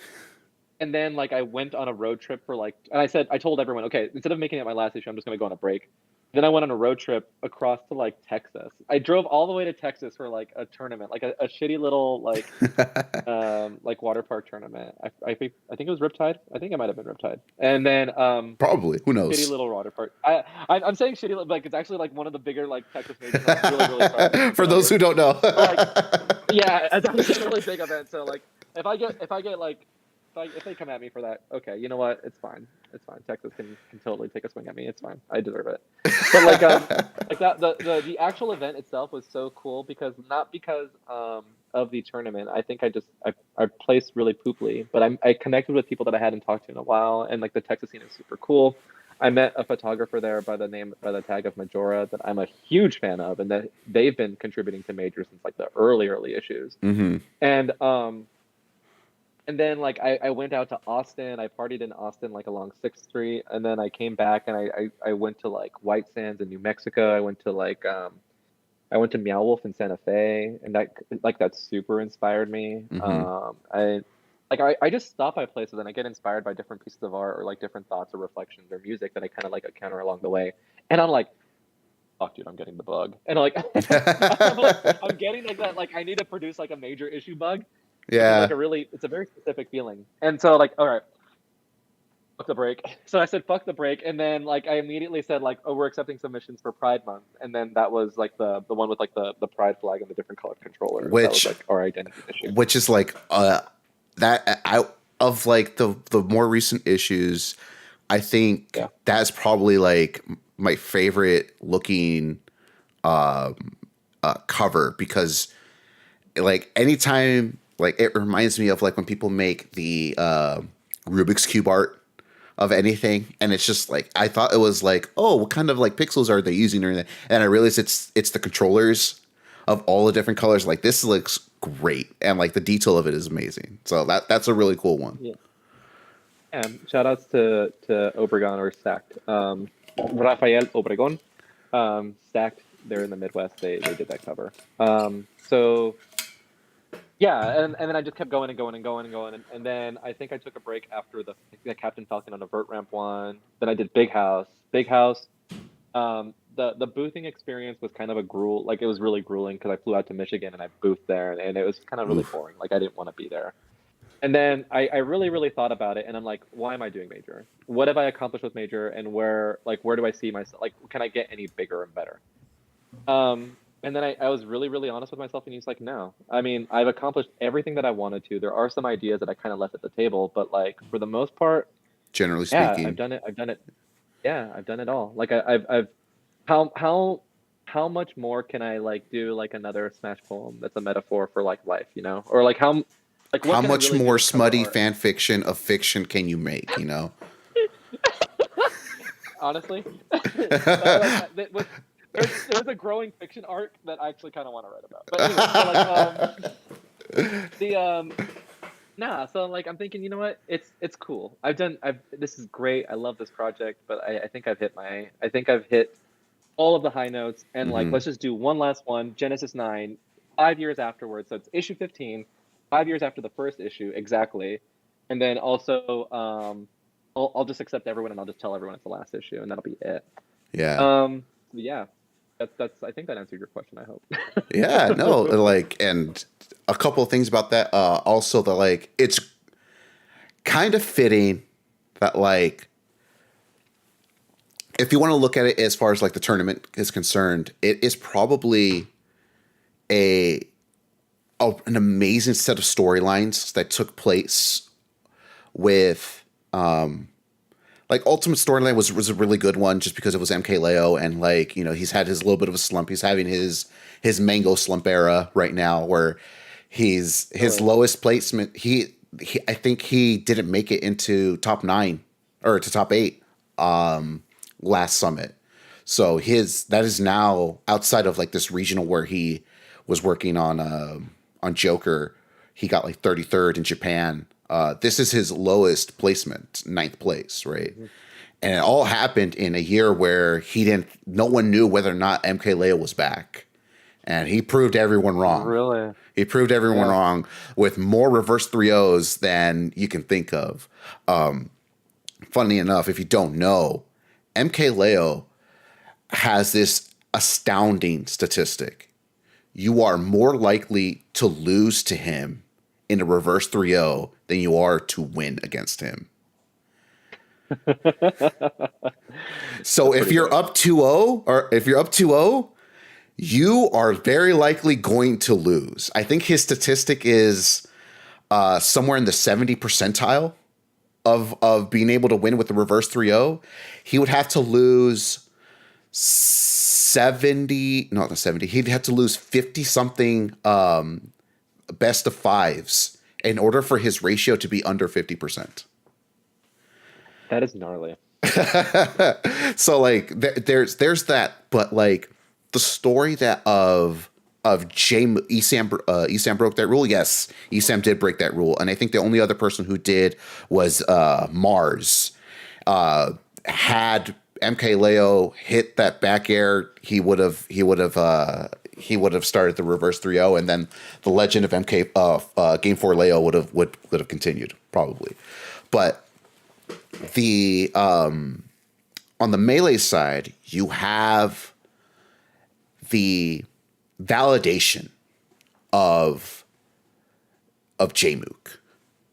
And how fitting is it that the very same tournament that broke him 10 months ago, where it is a Cinderella story arc, just in that initial run, comes to fruition again a year later, where not only does he wins against Cody Schwab, IBDW, which is the person that he came up with. He came up and started playing Melee at the same time as him. And this was the person that, like, he has so many memories of when he had first started. The difference with Jmook is he didn't get the chance to travel, and he didn't get a chance to be sponsored by the big people. And essentially, one of his best friends from that time frame is the person that he goes up against in grand finals, and he wins. And probably the best photo that was taken as far as media was Jmook coming back up and walking up the stage again with his arms just his just hands on head, and the composition of the shot where he's walking up, you see Jmook and you see the G9 up there. It's a beautiful story arc. So how fitting that like you, a Sheik main, get to release the last one where Jmook wins Genesis. You had me the entire, like, you were weaving quite the tale. Like, you were just like, yo, kudos to this person here. They have me on the line and I am listening intently and it sounds beautiful. And then you come in with like, but you a Sheik main. How did you do that? Like, dude, I was asleep in my hotel room when J-Mook was playing grand finals. My friend was like, at the foot of the bed, like watching the set, like Yeah. yelling and shit like that. And I'm just like passed out like this, later. Like I'm like exhausted from like a full weekend of just like boothing and playing. So like Yeah. I'm really, dude. My name does not deserve to be in the same breath as like J-Mook winning J9, but I appreciate that. I appreciate that. Like that's really cool. The No, like a lot of great stuff happened that weekend. I think the general consensus between or among everyone that was there is like the vibes were just off the charts. Like if you were Yeah. at Genesis and you went to like the Guild House afterwards, or you were just kind of walking around in downtown San Jose at the time, there was Yeah. something magical going on. There was something magical was going on where everyone was just like had a giant like smile and it was like really happy to be back. It was a safe event and everyone was just like it was just kudos to like the organizers and like they really kind of knocked it out of the park. So everyone was had a great time. Yeah. It the the air about Genesis on at least from someone who just was just watching it because I can't really take the ability to take the time off to head up to San Francisco to do that just because I have a certain responsibility to attend to. The air about it was a very important and magical experience, and it rivals some of the bigger tournaments that came before it. Just for not only, like I said, the wins of MKLeo and J Mook, and if you're big into rivals of Aether, the fact that Cake Assault, he just keeps doing it where he throws and then he takes the tournament through a bracket reset.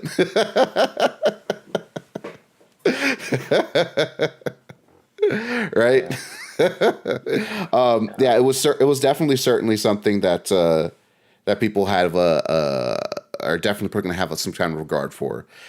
Everyone else that was all like, but Start GG was garbage and blah blah blah during that time frame. I'm like, listen, man, that's this, that, and the other. Don't worry about that. That's not the important part here.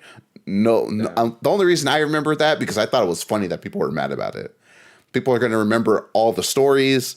They're going to remember, how they felt when they were there, and hopefully they also had that companion piece on them so they can have that physical reminder that was produced by the person I'm talking to right now. Can I tell you? Can I tell you actually a really touching story that I heard over the weekend? Tell So me. like so I started Major 5 years ago. I'm gonna keep repeating that, and it's gonna like just sounds really stupid, but I mean that's what it is. I started Major along with my other co-founders, and we just did it. And then that first time we did it, it was for Genesis 5, and we had printed out 1,000 black and white copies of issue 1. Hmm. Um, and it was crazy because I was still passing them out just like for free. So like I was just kind of, and this is like when I didn't have any faith in the project, where like I was just like really nervous to kind of like here had this booklet, it's a zine, and I had to explain what a zine was. No one knows what the hell it is. Yeah. So like I was like, okay, whatever. So like I went to the venue and I just like walked the entire um like the viewing for like the stage and all that other stuff, and I was just passing out these booklets. And then at a certain point, like I could see like people just discard them on the floor. Like they had zero, I don't want to say zero respect, but like they didn't know what to do with it. It was cool, art was there, and they just kind Hmm. of threw it on the floor or whatever. Yeah. So I had to kind of wrestle with that like the first 3 times, like for the first 3 issues when I was passing them out physically. I just felt weird. Like it just really hurt to kind of like pass them out and then like not sure and put myself out there and be Oh yeah. vulnerable. Fast forward to this 2 weeks ago now. It's 2 weeks. Wow. I'm sitting at the booth and then I noticed this person kind of wearing a mask. They're walking around with their mother, and she stops at our booth and she kind of looks, and then I ask her, hey, do you have any questions about the zine? Do you want to know what we do? This is all of our history. And Hmm. then she kind of like eyes and like she locks her eyes on issue 1, which is at the corner of the table, like kind of nestled underneath all the other issues. Hmm. And then she points at it and is like, is that you guys? And I'm like, yeah, that's us. So this is we've been doing this for 5 years, and now we're back at Genesis and all this other stuff. And so this person, her story is, I flew up from, I'm gonna get the South American country wrong, but she flew up from South America 5 years ago prior, and she remembers walking out of the venue for Genesis 5, and she remembers seeing an actual issue, a copy of issue 1 on the floor. She picked it up and she said, I read it on the plane ride back. And it's been a long time. It's been the pandemic. All sorts of other stuff has Mm-hmm. happened. And I'm traveling up here with my mother, and I want to get a copy of your last issue, please. So she purchased a copy of that last issue right there, and then later on she took a picture of both of them and sent them to me. And it's just like a copy of her badge from G5 and issue 1, and a copy of her or a copy of issue 15 and her badge from G9.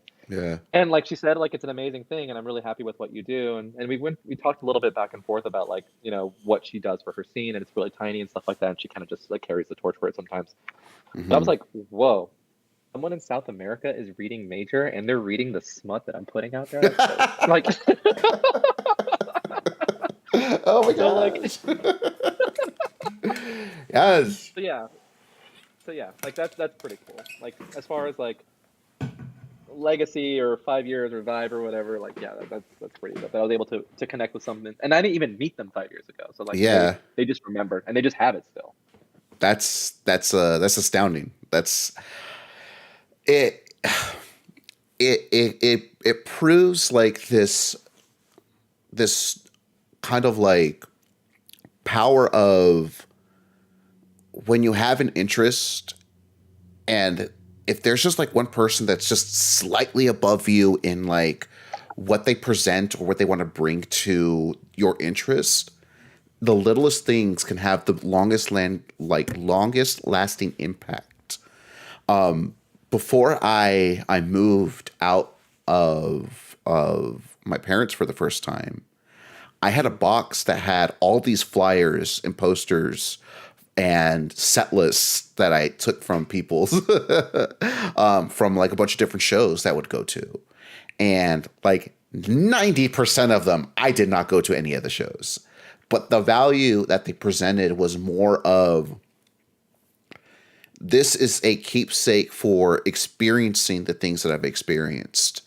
And I can remember the the amount of people that were there. You can feel everybody's sweat evaporating into creating condensation, and everybody has to get kicked out so that they can air out the venue because it's a very old place and they got probably about 15-year-old equipment, and if it gets too steamy in there, it's going to short it out and then the show gets canceled, right? But these are physical reminders that kind of allow you to put your emotional stake and your interests and see a physical manifestation. So to hear that, like, this person from thousands of miles away has that, it's very impactful to hear. It also reminds me of I brought this podcast up before, but This Is Rad.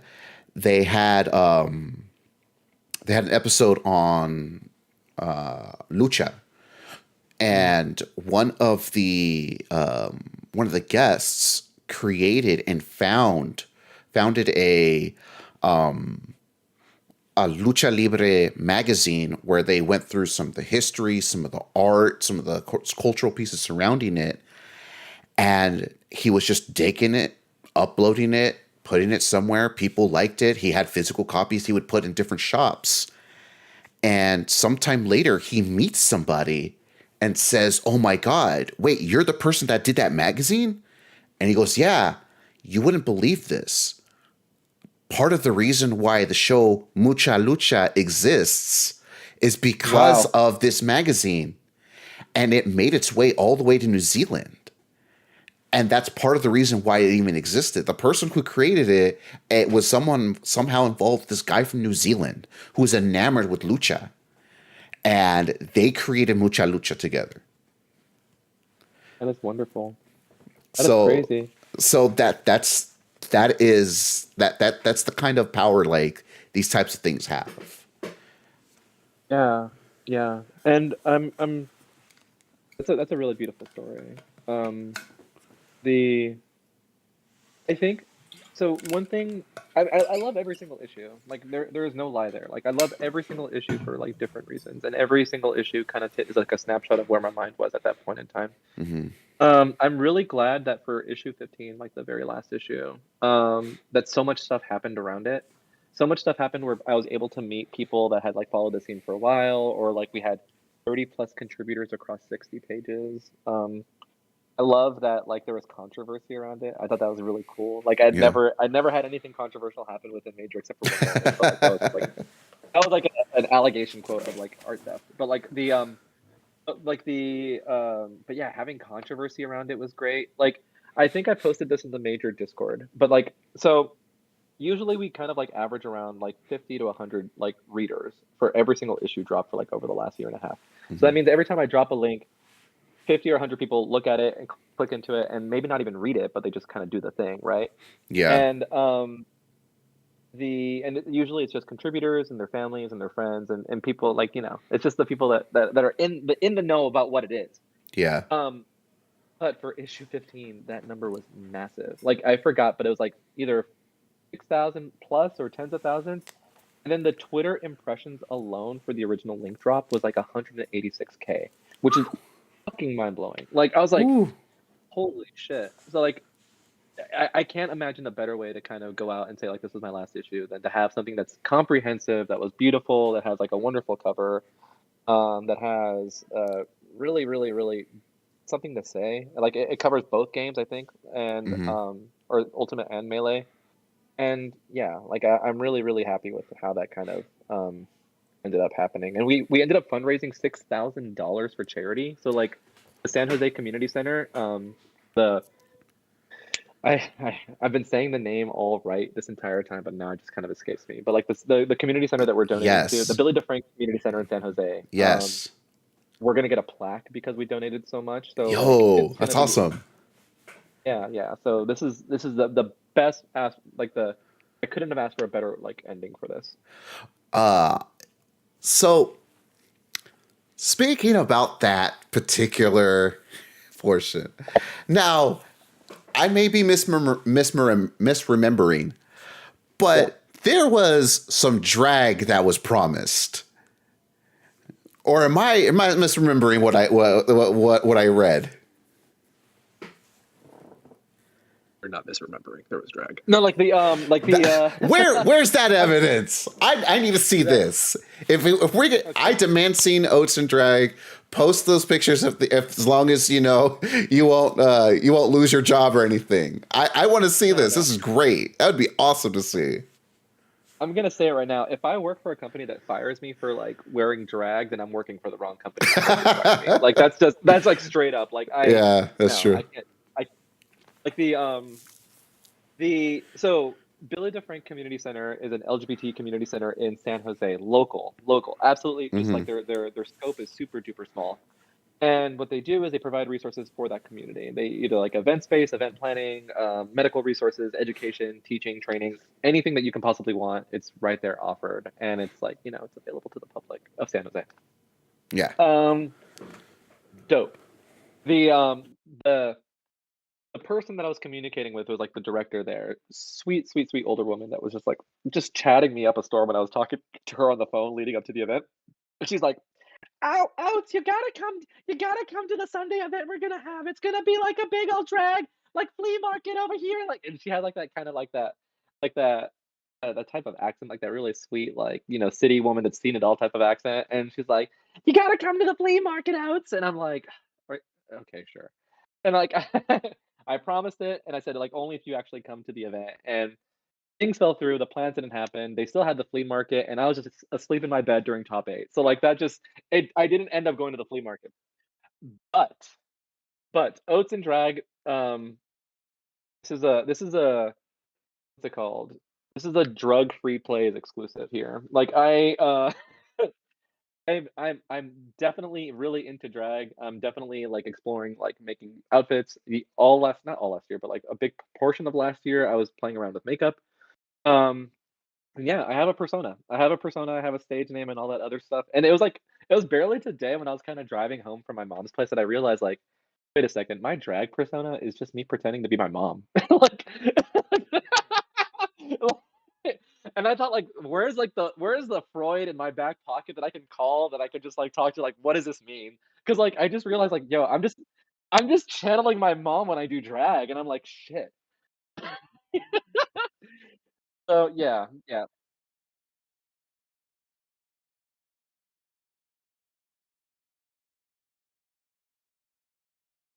yeah. Yeah, yeah.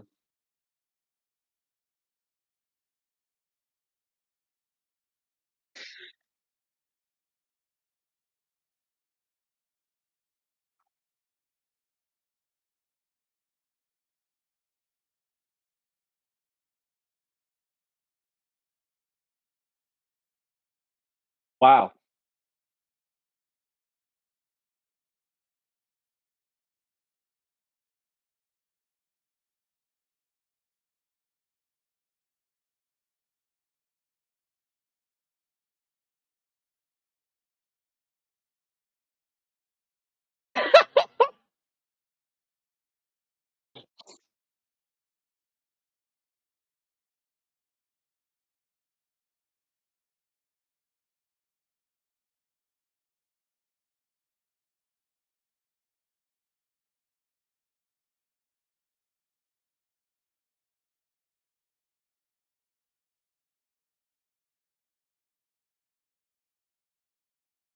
Yeah. We we, the Latin LGBT community, have now reinstated so and so fulanita for really toxic ass takes back in whatever year.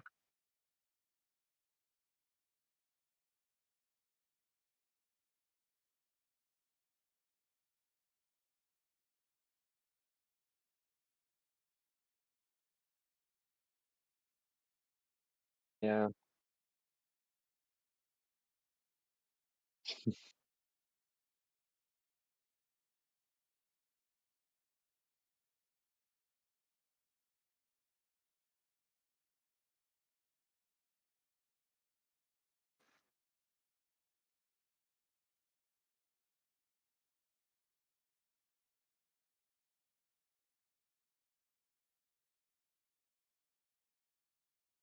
You know what? That's totally like, people draw inspiration from the wildest shit in the drag community because like, these are people that have lived lives and stuff, and, like, yes, absolutely, Celia Cruz is, like, a complete inspiration. Like, if you follow artists or, like, drag personas like, Bianca Del Rio, you can draw a clear line between, like a what's the name of Carmen Miranda? Is Carmen Miranda the woman that would, like, dance, like, do, like, with, the giant, like, fruit, headpieces, like, back in those old movies?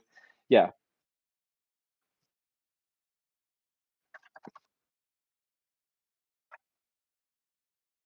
Yeah, so, like, the Carmen Mirandas, your Celia Cruzes, your y all of those folks, you can say, like, "Oh, Bianca is kinda, like, borrowing, um, like, iconography and, like, moves and mannerisms and, like, but they're obviously doing it in a really, like, their own way too, so I don't wanna, like, assume.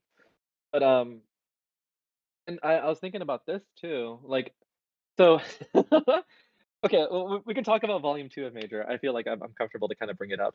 So, like, I'm gonna talk with, so the 2 other guys that I worked with on the companion booklet for Genesis, this is Deal for Real and Goop. We were having a conversation about volume 2, and I forgot who said this, but they said, like, "Do you think they're gonna accept us?" And I'm like, "What do you mean?" And he's like, "Yeah, like, we're going from, like, having a brown queer person kinda leading the zine to, like, 2 white guys, like, what's go like, what's the take there? Or, like, what's everything that's, like," and I'm like, I mean, that's for you to figure out. Like, if you wanna take the voice, that's like, well, it's more like it's like a voice thing, right? Like, I mean, obviously, a lot of who I am and kind of like is poured into those pages, whether it's the decisions on the layouts or like the ordering or like any sort of things like that. And they're gonna have their own opinions and their own ideas. I can only hope that they just have fun with it and that they carry it in a way that they want. So, um, speaking about Major Volume 2, um, there's nothing set in stone, sorry, like, there's nothing set in stone, they're just talks between, like, people that I really, really trust, and I said, "Here, take the reins, run with it," and then, they're gonna do a fantastic job if they decide to move forward with it. If they don't, that's cool too, but, like, that's the only like, I wanted to give myself, like, an escape hatch, like, that's why I added, like, volume 1, issue 15, like, in the inner credits or whatever, so if you look in there, like, for that's why I did that, so, like, okay, volume 2, now just to run with it.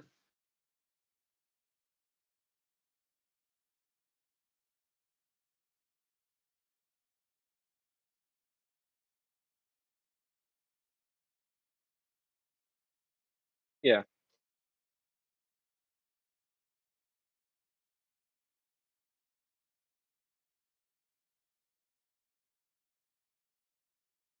No. It's like one of those things where, like, they were really kind, and I said, like, "What if I wanted to contribute a piece?" Like, absolutely. Like, there's no way that I can't, like, that they would close the door completely on me to do that, but, like, I do firmly believe, like, it's cool that it's rotating. And something that I actually forgot to like, when you were talking about, like, legacy and, like, the last issues and, like, what I was thinking about, like, I was thinking about, like, really kinda moving away from the project all the way back in, like, August, September, October of this past year. 'Cause, like, that's when I said, like, I really hope someone kinda starts their own zine, and it's, like, an all women-led one, and, like, that was me kinda dropping hints and, like, saying, like, "Yo, someone step up and do this shit." Or, like, that was me saying, like and someone did, so shout outs to Ari for doing Lady Zine.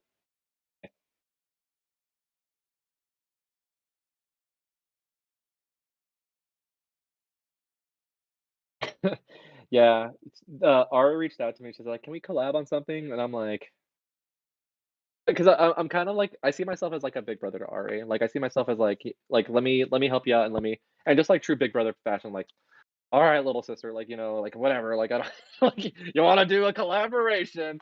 So we exchanged interviews, and that was our big thing. Um, the yeah,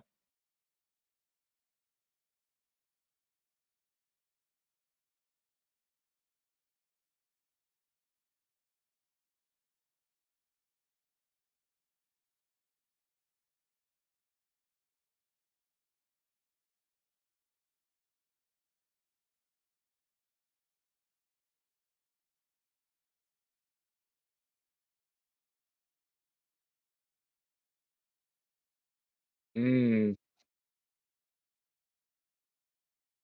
no, but, like, just from the title alone, I'm kinda guessing, like, where it's gonna go.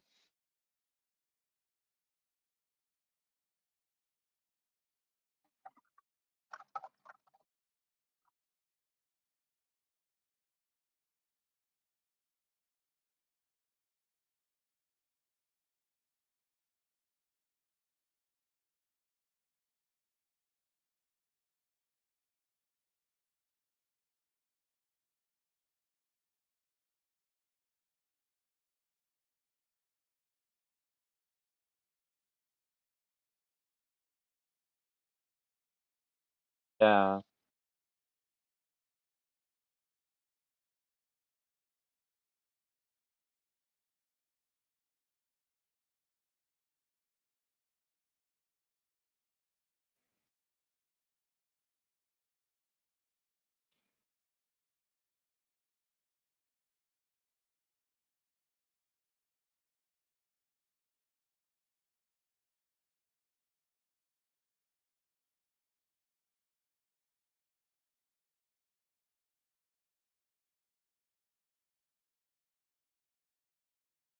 yeah.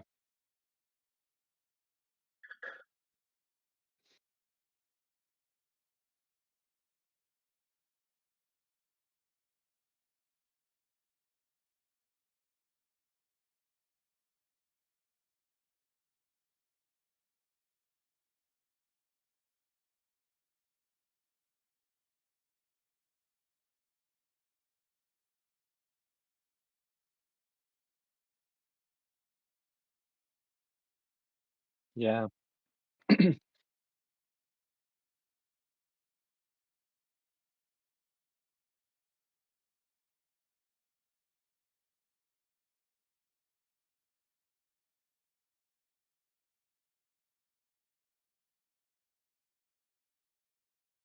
Yeah, and like, the cool thing about Lady Zine is they do it differently.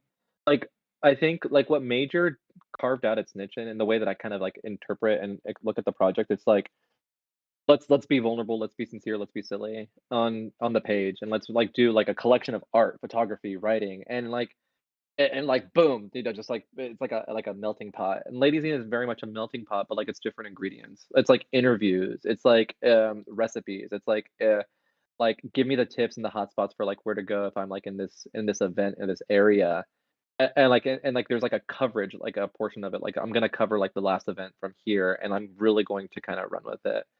But, like, when I look at Lady Zine, I'm seeing what what her interests are, and I'm seeing her voice and how she would like, put together a magazine, and those are things that, like those are dope idea that I would have never thought of. Me, I wanna feature writing and art and, like, other shit, and, like, that's just, like, the way that I voice things, so we'll see what Deal for Real and Goob do with Major Volume 2. I'm excited.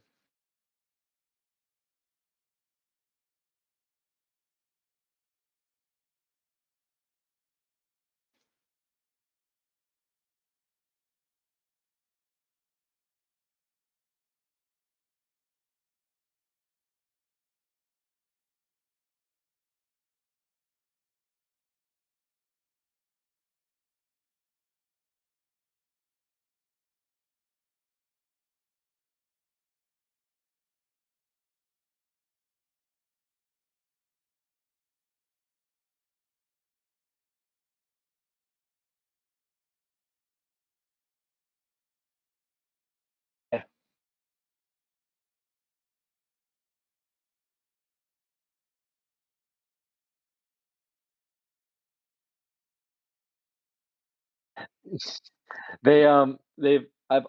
I've made it clear that I'm trying to be less, personal on the Major account, and then, like, one of them kind of pulled me aside of like, "Marco, can you, like, stop posting about San Diego stuff?" Like, not like stop posting about San Diego stuff, they're, like, saying, like, like, because I have, like, these really sentimental, like, "Oh, I love San Diego, like, I love these" like, that's just me kind of expressing myself type of stuff, and he's like, "Yeah, if you really wanna distance yourself from this, like, and I'm like, "You know what? You're right, you're right." So, but, I don't actually wanna do that. I don't wanna I'll vouch as much as possible and say like, "Yo, this is really cool." But I really do kind of believe, like, people need to find their own way, and they need to kind of express themselves, and the right people will listen. And thankfully, they've been doing it for so many years alongside me, like, either as contributors or, like, as collaborators that, like and they're in the Major Discord, so, like, and people know them.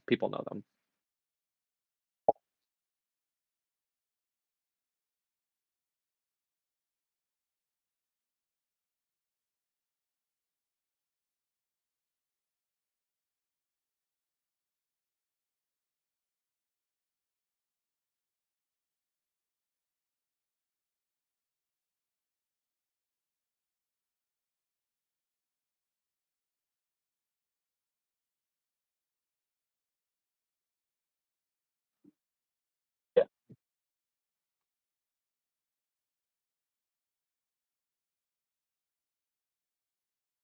That's really a good question. That's a fantastic question. So, actually, before we kinda hop into that question, I did wanna call out, like, the book that you were talking about is, like, Our Band Could Be Your Life. Is that the one? Yeah. Yeah, that's Our Band Could Be Your Life by Michael Azerrad. And, like, I think you had talked about I wanted to mention something. You had done a quote. Okay, the moment's lost, but, like, I kinda wanted to, like I wanted to drive home something you said, like, "Yes, that's right, that's right. Yeah, fuck yeah, dude, you do your thing." Like, that's but, maybe it'll hit me later. So your question was, like, for the companion booklets, what the next thing is, and how does that kinda like, how is that my creative outlet or something, right? Um, so, I think I've always been aligned with the idea that, like, Smash is an in-person thing. It's great it's when it's online, the discourse is amazing, you can have, like, these online events and all sorts of other stuff, but, like, the memories are with, like, people in person, and then, like, where you go for food and how you kinda, like you have like, those really quiet moments where you're just kinda, like, just, enjoying a meal, sitting in a bar or, like, at a local food stop and then talking about, like, "Yo, did you see this set?" Or, "No, did you see that set? Like, this amazing over here, like, we were just yelling," and, like, or, like, running into someone at 4 AM and then just being like, "Ugh, like, I'm played out. I've been playing for 8 hours, but I still wanna keep going," and like, "Oh, money match, $20, $20." The Yeah, that's, like, primo like, that's the stuff that I wanna kind of encourage. Not like the borderline unhealthy playing, but more so, like, just kinda, like, to facilitate those moments. And, um whereas Major was capturing those moments, this would be facilitating them and making them possible. So, like, the companion booklets are definitely the direction I wanna go in because it allows me to not only speak with TOs and get a really kind of a better idea of how event handling goes and event organizing, but it really allows me to kind of explore these local areas, to really kind of reach out to local businesses, to find opportunities to kind of create activations and all for the purpose of being included in a companion booklet, and then we'll see where it goes from there. So, hell yeah. Fuck yeah. Like that's it's creative, but it's not like on the page creative. It's more like making connections type of creative, and I like that.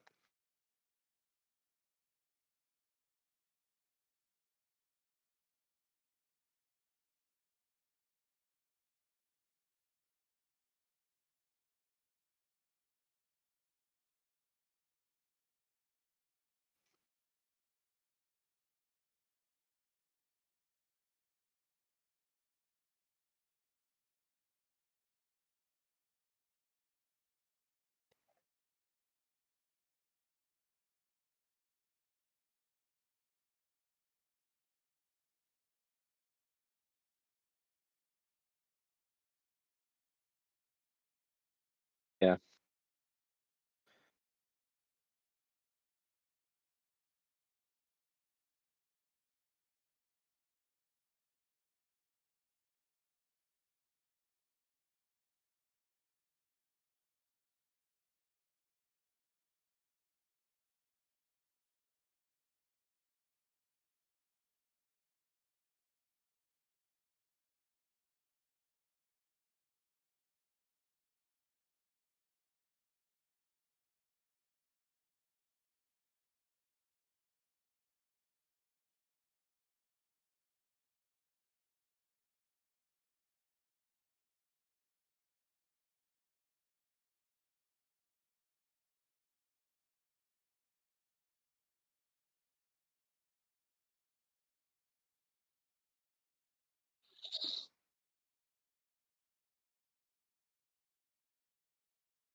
Yeah.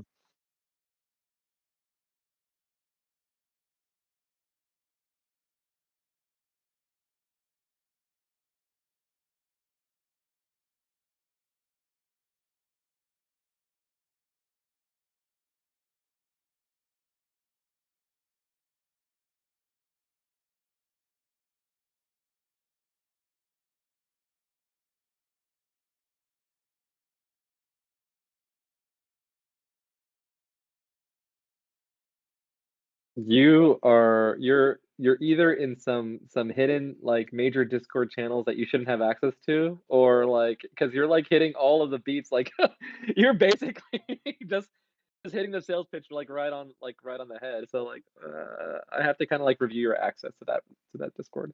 Like the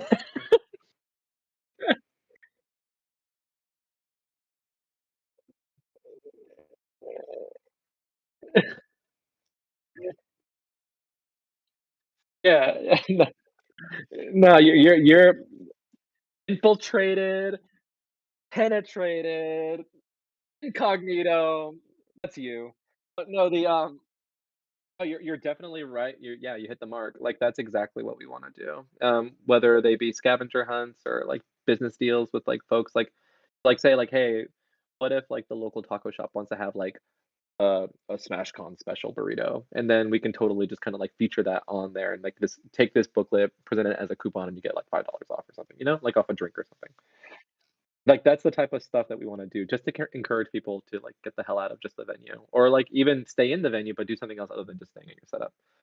Um, but yeah, like that's yeah, that's the type of creative stuff I want to do. Like instead of creating layouts or like, laying out stories on the page, like how can I lay out a story by just kind of like encouraging people to walk out?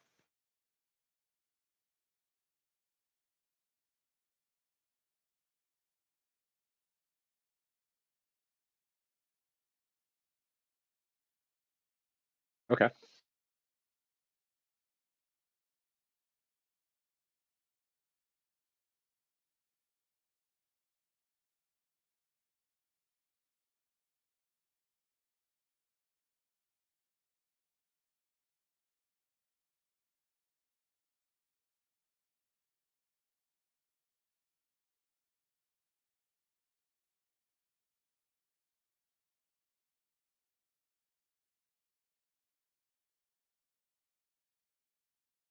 Yeah.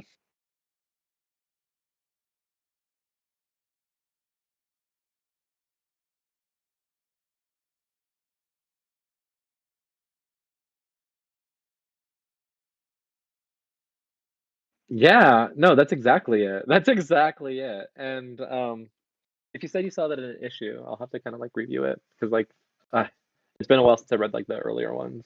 That's 330 pages. Um, it's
Yeah.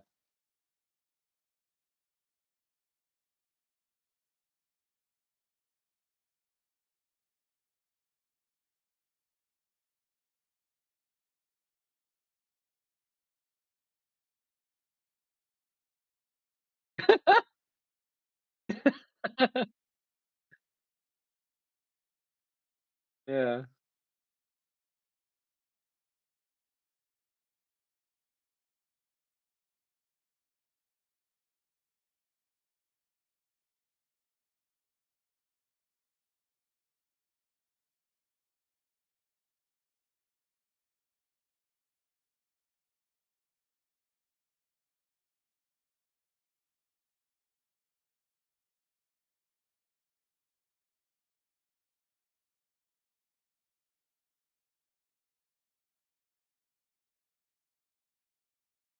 Yeah.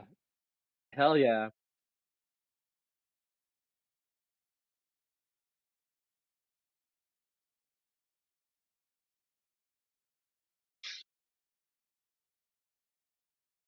And let's not badmouth the arcades because the arcades are dope. So and then you have moments like Amsa just, like, grinding DDR. So, like, you're right. Like, I think of CEO, I think of, like, people like Jabali who kinda, like, put, like, the setups in a like, an actual ring, and, like, they have, like, the walk-up music and all sorts of the spectacle and the stage stuff. I think that's dope. Kayfabe. I that's kind of like what I've been doing, like, over the last year, like, with my tag changes, like, your bracket demon was kinda like a fun thing to kinda, like I have, like, 6 or 7 pictures of me playing people, like, in sets, and, like, so you can tell some of them are, like, perturbed, other people are smiling, other people are like, "Why the fuck did I lose to this guy in a fucking mask?" And I'm just, like, laughing my ass off. Because like, I also wanna do it, like I wanna pantomime, and I wanna like, I tried to do it during my set with Mar, but, like, whatever. Anyway, so, like, yes, absolutely, people should be doing weird shit all the time. I remember one of my favorite memories is I don't know if you know who Silent Spectre is. Melee player. Yeah, okay, so Silent Spectre. Do you know who Taupe is? Taupe, Tope. So back in the good old days, like so at Genesis 1, Genesis 1, it was held inside of the Antioch Fairgrounds over, like, an hour east of San Francisco. So this wasn't even in San Jose or Oakland or anywhere, like, near the bay. It was, like, pretty much inland. And, like, it was, like it was in the fairgrounds, but the way that I remember it was kinda like a barn, but it wasn't a barn. It was like a big open building, and it was really hot in there. They didn't have any AC. And at a certain point, one of the setups on the off on the side, it wasn't even on stage because Armada was doing his shit on stage. But on one of the setups off on the side, you had like the best matches. The best matches included like Axe beating J Man. Great set from that tournament. And then you had Silent Spectre of Wombo Combo fame, of just like NorCal killer. He's kind of sitting there. And then you have Taupe. So Taupe is great because back in the old days, Taupe was like the that reaction take tech chasing, cheesy, just does what he needs to do to get the job done, chic. Like, you had your Dreffens that were kinda doing, like, the really smart read, kinda brain dead type of play, but, like, is really cool. And then you had your Taupes, and then you had your other Sheiks as well that were kinda pushing the meta in a different way. But Taupe is a freaking character, and a lot of what I do is not based off of Taupe, but, like, it's in that spirit, and he's in San Diego now. So anyways, Taupe is a character, and then I don't know who started this, but, like, I think it might have been Silent Spectre where he was just kinda too warm because the crowd was kinda coming in. Everyone would want to see this Captain Falcon beat this East Coast Sheik, so they're kinda crowding in and stuff. And again, I don't remember exactly who it was, but someone took off their jacket, and I'm pretty sure it was Silent Spectre. The Silent Spectre took off his jacket, and, he's like the crowd's like, "Oh, now he's getting into it. Now he's actually like, now it's like the training weights came off, his power level's like increasing exponentially as he kinda does this thing." And then the East Coast guys, because they had to back up their boy, they were saying like, "Yo, Tope, are you gonna do like, you're gonna just gonna take that?" And like Tope's like, he didn't have a jacket, so he takes off his shirt. So he takes off his shirt, and then you had like jacketless Silent Spectre, who's just kind of like this mild mannered, straight laced, almost like like stoic, just persona, just kind of playing the game, doesn't even like react to it. And then you had like just hairy back Nordic Taupe, like just sitting there with all of his boys just kind of cheering him on. And like you don't see shit like that anymore. And like that's the that's the type of stuff that I want to kind of bring to Smash, or I want to like do at least at the local level, maybe in the national level, where like I just want to yell at the top of my lungs and just like say like I'm sleeping with your babysitter type of shit to like other people, and like just which may or may not be a true story. But like but, like, that's the type of stuff that I wanna be able to, like, that not the griminess, but, like, just, like, the in person, like, really living it. And, the kayfabe is exactly what I'm channeling every single step, like, when I enter, like, a Smash venue.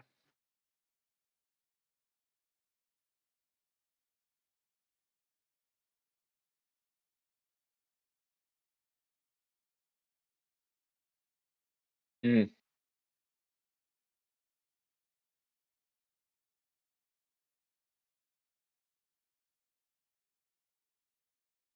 Yes.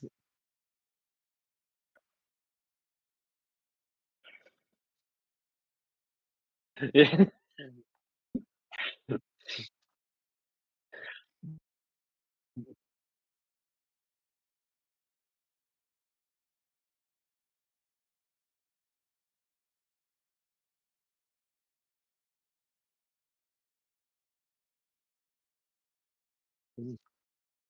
Yeah.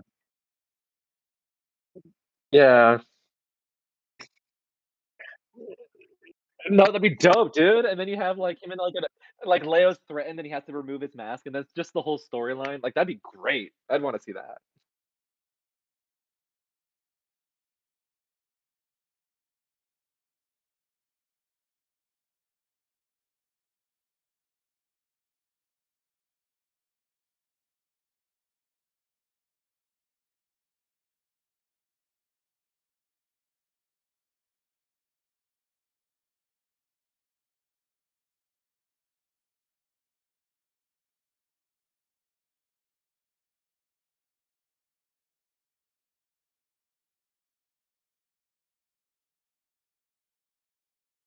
It's in his blood. It's in his DNA where, like, he is just, like he's always on the ready to be able to kinda perform for, like, an audience. Like, he's just right there. He has that energy and he has that drive. So, yeah, shout out to HBox for being that kinda guy. That reminds me of one of my favorite salty sweets, and, you know this, the famous the infamous, like, Leffen versus Chillin salty sweet where, like, Chillin gets wrecked and then the My B.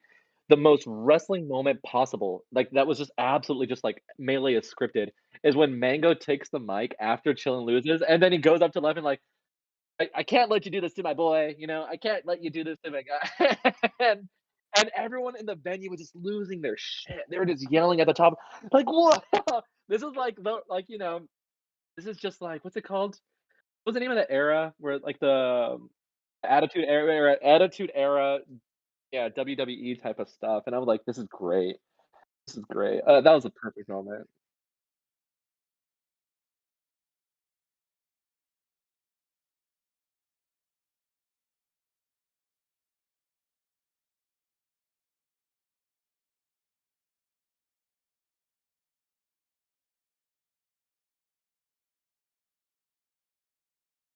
Uh-oh.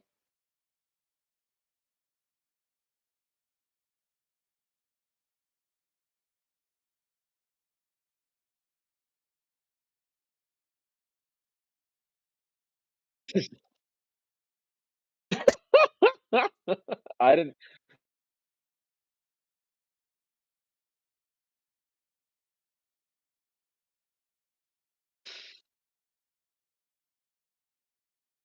yeah.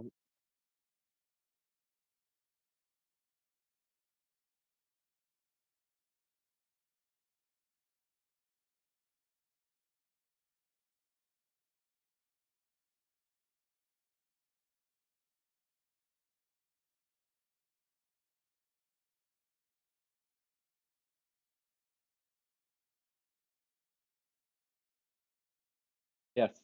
Octagon was great.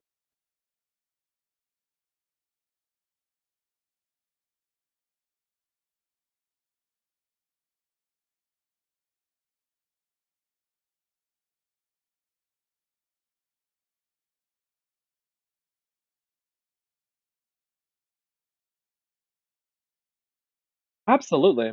No, absolutely, 1,000%, 1,000%, and that's why I'll keep every month I change my tag to something else, I do a new persona, like, I was Midnight Cowboy where I wore, like, a mask and, like, had this whole thing. I've just every month it's gonna change, and, like, this month happens to be your bracket demon, and then we'll see what happens next month.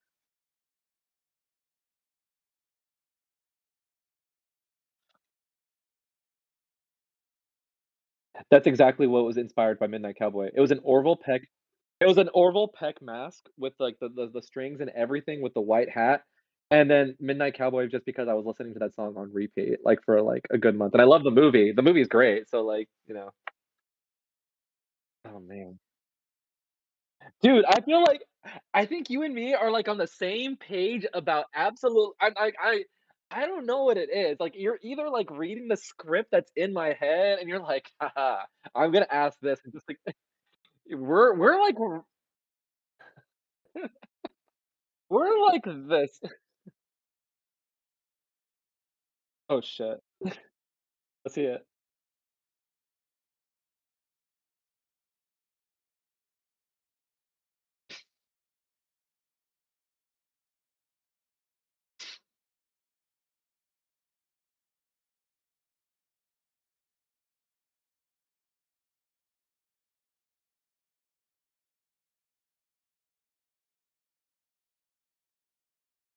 Yeah.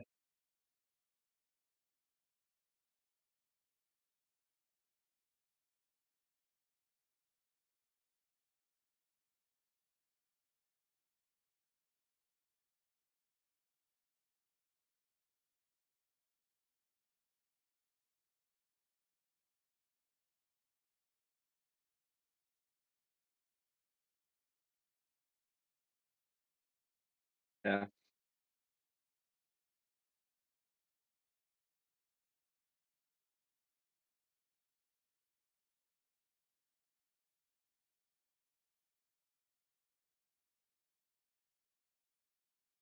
Yeah.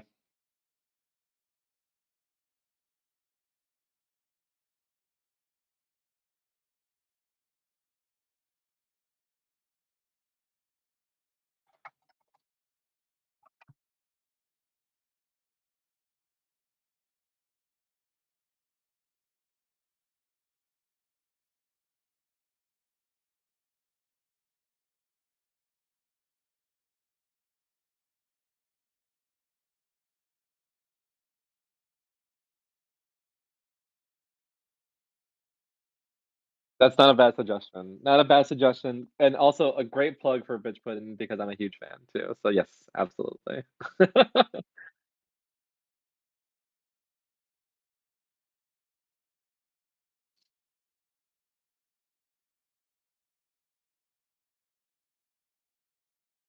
Exactly. Exactly.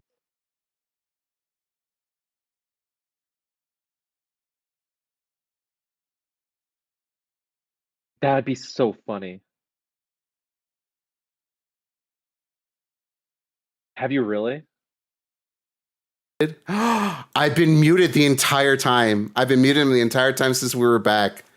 Oh Did no. you did you record at all?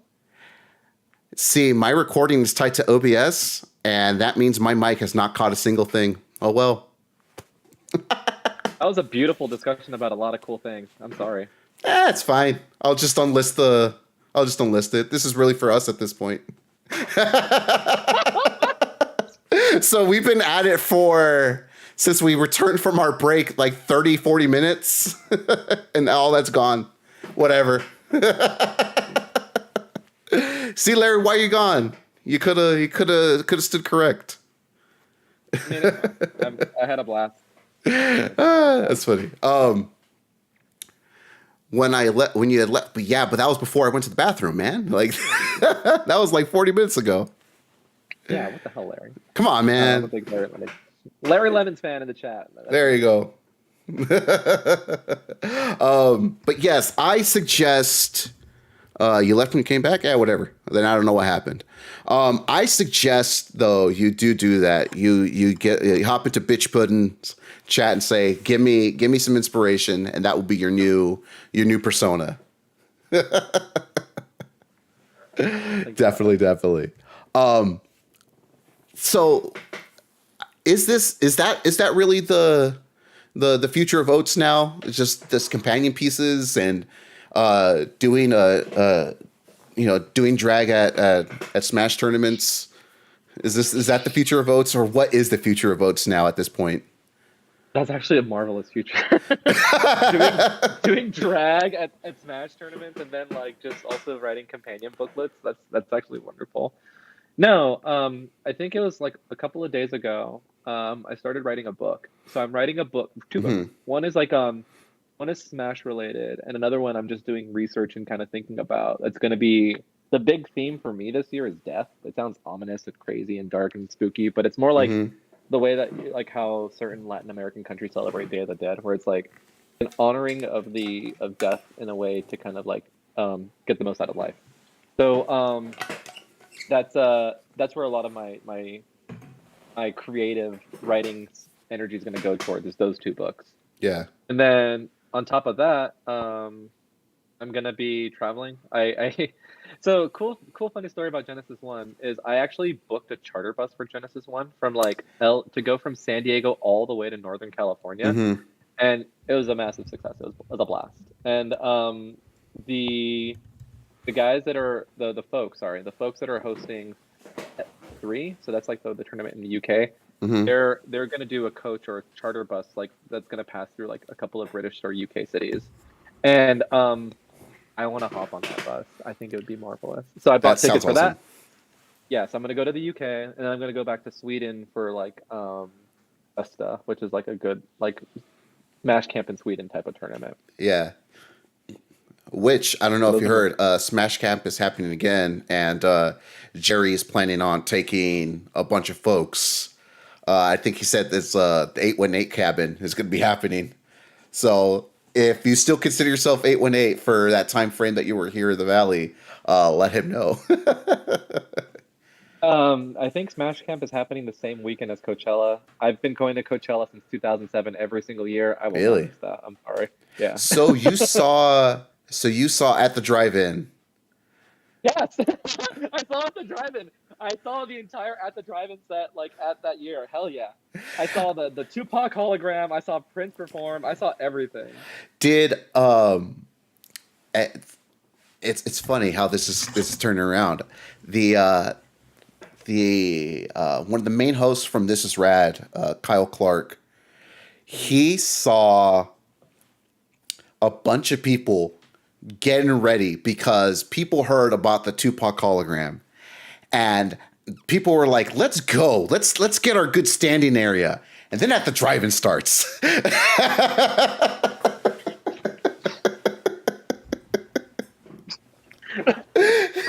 Just like raging and just, oh my god, hell yeah. Yes.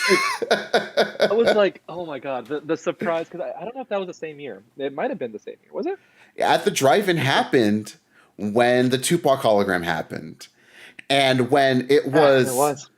and when it was meant to happen again, a bunch of people said, "Hey, let's head over this way. Let's go get our good standing area." They didn't realize who the hell at the drive-in was, because they definitely weren't there for that. They were there for the Tupac hologram. And what Oh, happens is at the drive-in starts and people freak the fuck out, and oh yeah, they met the one-armed scissor. They met the one-armed scissor. They're just, oh, like yeah, hell yeah. That's I was uh, so I'm actually two Coachella stories, and maybe I can stop talking about that event. But like so it was around the time Rage came back for 2007. Like they had been on hiatus and they came back to perform in a 2007. buddy of There ours was a buddy of ours actually went to that one, and he got a bandana for Rage. Our friend yeah, Morrow. because it was like the Battle of Coachella bandanas, right? Like that's what Yep. it said. Yep, he Yeah, had that. the that was my first year, and I was like I fell in love with it just because of that Rage set. So like I this was like when I would just camp in front of like I'd be at the dead front for like an entire day just to kind of watch all of the acts perform and the ones whatever. And it was, I'll never forget this lineup. It was Random House, Manu Chao, into Rage. And Rage fans were there from like the very like 12 the second they opened the door, the Rage fans rushed because it's been so many years and they were just gonna Yeah. perform there, and like they just camped. So like they put up with everything. They put up with like the Jesus and Mary chain, which is like kind of like early '90s, late '80s, like indie, like college radio type of rock. Yeah. And what's her face? That actress performed with them. Or she's went on stage and sang with them. Scarlett Johansson was on stage with them too. Mm. Anyways, so like and then Random House comes on, and this is like when the sun is about to go down, and they had that Yeah. song. I forgot what it's called. Like it's like, hey now, hey now. And I saw like I saw like a couple of water bottles just fly from the Rage crowd, No. and it just like went across, and they missed the dude, but like you can tell like no one wanted to see Random House like right before Rage Against the Machine. So Yeah. it was like then Manu Chao came out and they killed it. Like they brought the vibe. They Yeah. were wrecking things in a way that would like Que be like pretty. corazón, mi corazón. Yeah, exactly. Yeah. Um, so that's Coachella story number two in terms of crowd stuff. One, Coachella story number one. Coachella story number two. So I don't know if you're familiar with Neutral Milk Hotel. They released that album in the aeroplane over the sea with like it was like that really like the one that like a bunch of music heads or like indie nerds like say like, oh, it's a great album. It's like the I'm probably one with sure like if I heard a song or two, I might be like, oh yeah, them. a the conceit about the album is like it's about like it's an abstract album about like Anne Frank and like her dealing with like the whole thing. Like yeah, Uh, it's weird. There's like a lot of anyways, Neutral Milk Hotel back from hiatus, and they were performing at Coachella, and I was like, I was so stoked. And then I'm in the crowd, and like people were excited to see that this dude had like a saw, and he was playing the saw with like oh a yeah, violin or like a viola with bow. the Yeah, bow. yeah, it sounded sick. And then like I was talking to someone, and she was like, "That man plays the saw like I play the saw," and I'm like, "Oh, you play the saw, dope." What the I was hell? like in the crowd, I was like vibing with everyone, right? And this is around the time where Lana Del Rey really exploded, Oh, and okay. she was slated to be right after Neutral Milk Hotel. So like around the middle of like the Neutral Milk Hotel set, Lana Del Rey fans kind of just flooded, and you Oh could see no. like a sea of like flower crowns just kind of passing by. And Yeah. one of like the Neutral Milk Hotel songs is like they sing like I love you, Jesus Christ. And it just keeps going on. It's like, it's supposed to be ironic and it's the lyrics or whatever. Yeah. And then for like a good solid 10 minutes, all I could hear was just like this couple or these two folks behind me saying like, get the Jesus guys off the stage. I'm That's like, funny. hotel, like what? Oh my Get god. Lana up there. So, yeah, The I hate Lana Del Rey. wait, did so funny. I want to say I'm thinking about the same person, but like they released merch for Lana Del Rey that like I don't think people knew what the hell that they were doing because it was a Lana Del Rey like oh, it's a mirror. That was a Coke mirror. Yeah, yeah, they don't know. That was a Coke mirror. I was like, what? I was like, Jesus.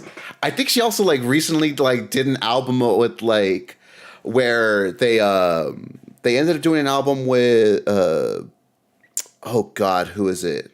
All Time Low with featuring All Time Low, and they also did a cover of Summertime that like dropped. I want to say like about a year and a half ago at this point. The living's easy, like that type of summertime. Not the Will Smith one, but like or Yeah, the Sublime one. yeah, yeah. It was a Sublime cover. And it's funny, like hearing like her like saying like in a falsetto, saying that I wanted to hold her head underwater. No, dude, no. Lana Del Rey and her fans, they occupy a niche in my mind that just won't release, and like it's great. I love them. But I also hate them, but... Oh my God, that's awesome. I awesome. gotta get going soon. I gotta get going soon because I gotta feed my dog. But please, is there anything else you wanted to talk about, or any last questions? I know this is gonna be unlisted, but I mean, yeah. You know what? I do actually. We did this the first time around. I did this with Jerry, but let's do the 10 rapid fire questions. Let's see if I can think of something different. Hopefully, I don't repeat any. And let's see what you got for me as well. Did you want to answer first? Or did you want to ask first? We can flip a coin, dude. We can flip a coin. We can play rock, paper, scissors. Let's do the 10 rapid fires. Let's do it. All right, hold on. Let me get my phone. Let's ask Google to flip a coin. Oh, he thought it was great. Like specifically for us was like because like I knew him for such a short period of time that like when we did our whole thing and then the 10 rapid fire questions, like I asked questions that like were very specific to him and to us and to like our immediate area. And it just kept unlocking more and more things that were like super specific to our time frame in like the local music scene. And it was good stuff. It was good stuff. I think he asked, he said, have you ever been, what's your worst injury? And I don't want to hear about your broken heart. That's like, oh, I don't know. Does brain rock count? I don't know. All right. So heads, I will go first to ask, and tails, you will ask first. So just so that you see. All right, flip, and it is tails. That means I'm asking first. Ask away. How many bandanas do you own? I think I'm down to 3. What are they? They're or just everything. They're all black. They're all black. They're both like this, like the standard. And I have one. It's technically not a bandana. It's actually a napkin that I took from a restaurant, and I just use it as a bandana, and I wear that in my pocket from time to time. So I'm down to 3. Right. Okay. Fuck, marry, kill, Oogie Boogie, Jack Skellington, and we'll say. Hold on, before you say anything. Yeah.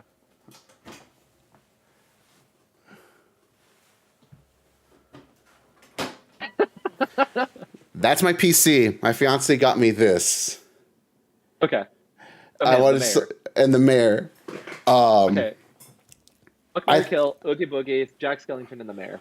I think I have to kill the mayor because I do that scream that he does when he rolls down the hill or rolls down the stairs.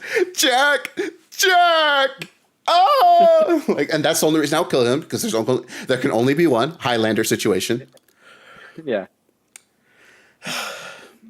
And I feel like this is just the standard, but like you have to marry Jack, And you have to have your one amazing wild night with Oogie Boogie. All Bugs right, and all. bugs and all. Favorite Tim Burton movie? It's not Nightmare Before Christmas. Probably Edward Scissorhands. All right. Probably Edward Um, Scissorhands. favorite D&D character that you've played? Your like a PC character that you've played as over your entire D&D history. I've only ever played one character because I didn't get into D&D until fairly recently. So I'm probably going to go with them. It's Fuerz Palma. They're a human fighter that has a specialty in archery, and I didn't know until probably about 2 sessions after it happened. But I have magical arrows, and I just had no idea. And then 2 sessions after that, I didn't realize I can attack more, which means we could have like defeated more enemies faster because I didn't read the level up sheet on D&D Beyond. It happens. But I do want to say probably the favorite character that I made, because I made 2 other characters, is probably oh god, what was the name? Oh, Pelamano Fumar, who is a dragonborn monk. Pelamano meaning peligroso mano, and Yeah. Fumar meaning mar de fuego. Yeah. You know, because I thought of the idea, a dragonborn can breathe fire. Wouldn't it be funny if they could just spit and go, "Hey guys, want to see something cool?" And they start the campfire. And that was the whole basis. That was the whole basis of creating that character. I never ended up using them, but yeah. That's a good hook for a character too. Okay, so I think that's 4 questions maybe? Yep, we're at 4 So questions. 5 questions here. Favorite topping to put on a hamburger? Like homemade or like from a particular place? Because that I feel like those However are you want to, because those are 2 however you different want to interpret things. that. Those are 2 different things. However you want to. I think avocado. I think avocado. Yeah. Avocado it is. The last time that your mother ever hit you for you doing something dumb. God. It could be a playful hit. It could be a real hit. It could be whatever. Or not mother, but maybe guardian or family member. I was probably 17, sometime in high school. And I can't remember for what. All right. 7. The last time that you had a bloody nose. I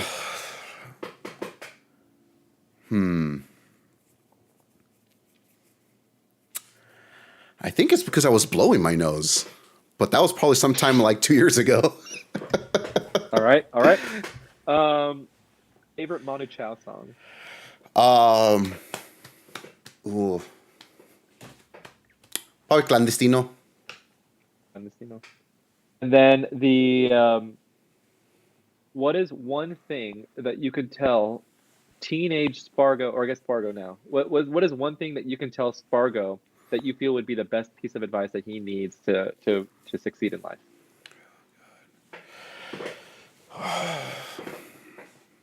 Damn. The funny answer is you gotta stop listening to so much K-pop. Because I'll take that. because and it starts funny, but like the thing is, and it really comes to, you have to explore more of your own personal identity, because pouring a lot of time and energy into like a small niche area, it doesn't do good things in the long term. And it comes back a little bit to like some of the conversation we had on our last talk, and we touched, I think, a little bit on during this one, of like, you can create a lot of like yourself and a persona of whatever, and like existing in whatever space you do, but that's all you know, and you kind of can't really exist outside of it. So if you want to create experiences and be more of a rounded individual, you got to break away and start trying to enjoy things you probably wouldn't try, at least the first time around. Like a good example for me is like, it took me a long time before I started listening to ranchero music again or norteño music. Like I didn't start listening until the last couple of years again, and that's something I didn't connect with growing up. Right, technology, like learning about like how audio works, learning all that kind of stuff. That's something I didn't give myself the opportunity to want to learn about. So it stems from saying stop listening to K-pop, but it really means you have to learn how to become more of a well-rounded individual. All right. I think that was question 9, maybe question 8 or 9. And This then, this one will be question 9. okay, so for 9, what is something that you noticed in JMOOC that you could learn and bring into your own life? Posture and like the meaning of hold on, hold on. The meaning of like what the posture meant for him. It is becoming more zen, becoming more disciplined into oneself, and being very aware of what you do to present yourself and the positive just the positive all the positive things that can stem from putting that level of importance in such a simple thing as like your posture. So that's definitely something. Good answer. And then question number 10, um, where's the partner? She was around here last time, and I don't. Oh, oh, she was working out while Oh, while during the middle of this, and right now she's probably with the dogs. okay, sorry, I copped out on that last question. I was like wondering, like, where's the fan? No, the real last question time. Okay. Um, what is one genre of music that you've never explored but you would want to pick up and kind of spend some time with? I think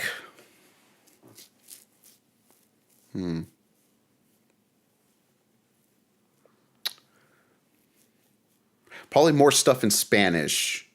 So Mm, more of like the post rock en español from not just Mexico but all throughout Latin America.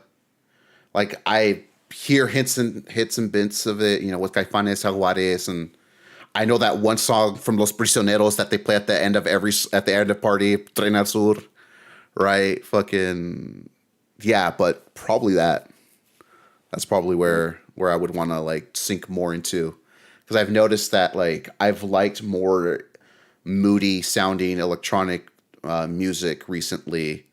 As I've gotten older, I have moved away a little bit more from punk and metal and grindcore and all that stuff, and like all that stuff has its place and it's awesome. But like sometimes I need to feel my feelings and feel sad and depressed and like I'm disintegrating.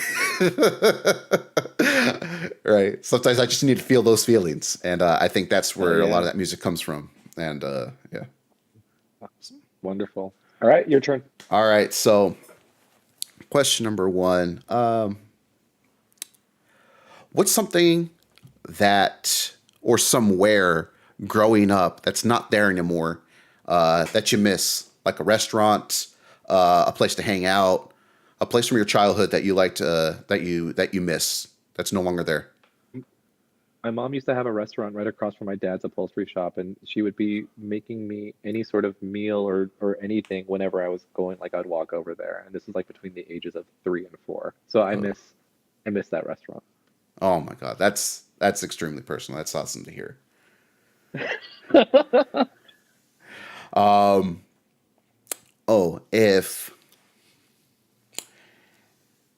you could go back in time and tell the development team behind Melee, hey, you also have to add this last character, and they believed you, what character would have been input in Melee?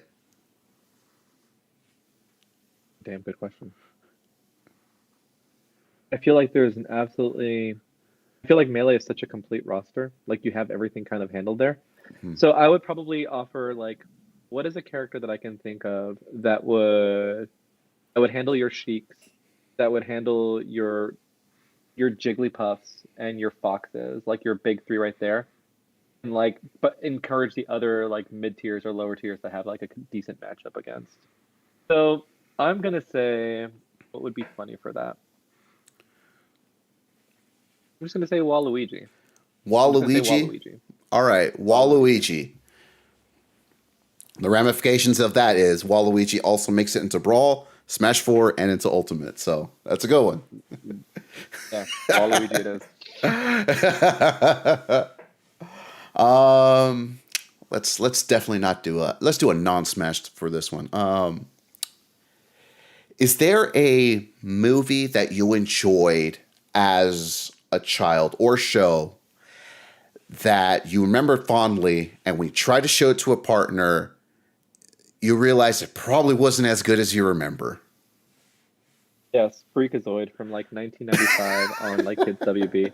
Like the Freakazoid is very much of its time where it's like proto internet meme random culture. Yeah. And like every single reference that Freakazoid makes is specific to those writers that were referring to like 1970s like sitcoms and like B movies. Yep. So unless you know all of the sitcoms and B movies that are kind of like referenced in Freakazoid, as well as like a litany of like other like Warner Brothers type of bullshit.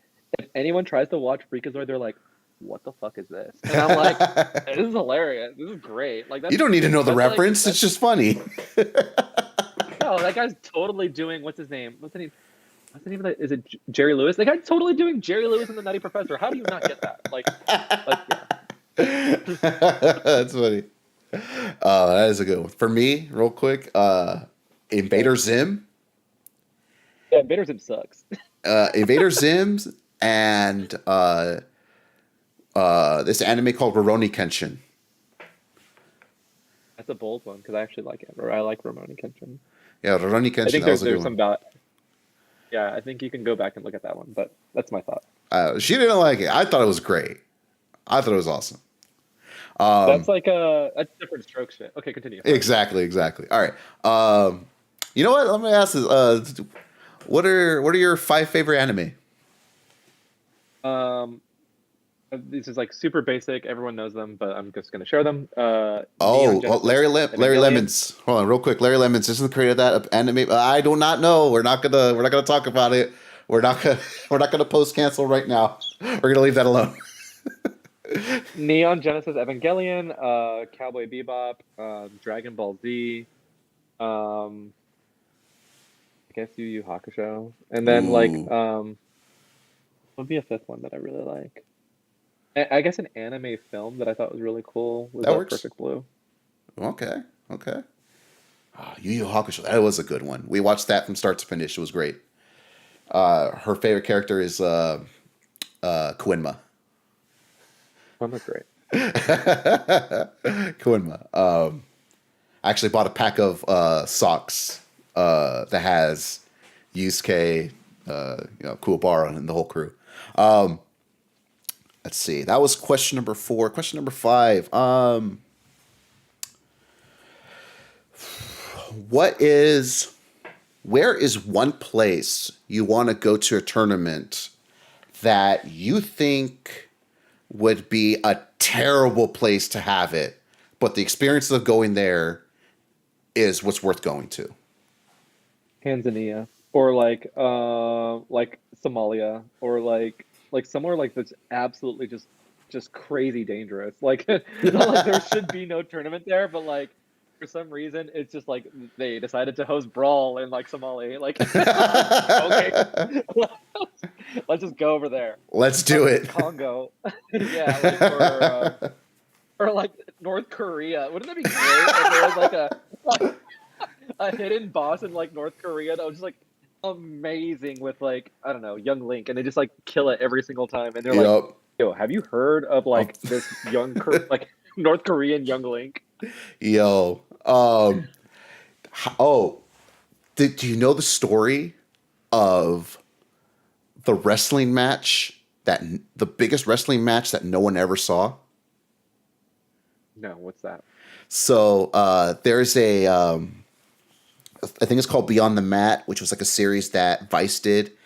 And it's awesome because they take a bunch of people during, I think, just pre-Attitude Era wrestling and Mhm. Korean wrestlers, and they bring them over, and no one knew what the hell was happening. So when the broadcast was happening, they put like people chatter. They didn't know like that they were supposed to cheer for people, but the final match, they did a tournament in Ukraine for Tekken, and it was ran by some mafia dudes. Damn, that I think that's the real answer. But I'm not. Yeah, continue. and again, this was taking place in North Korea. The main wrestler was, even though he was from Japan, culturally he was Korean. So when it was him against Ric Flair, the actual crowd, the crowd blew up. And when he wins, they're like, "This is a win for North Korea."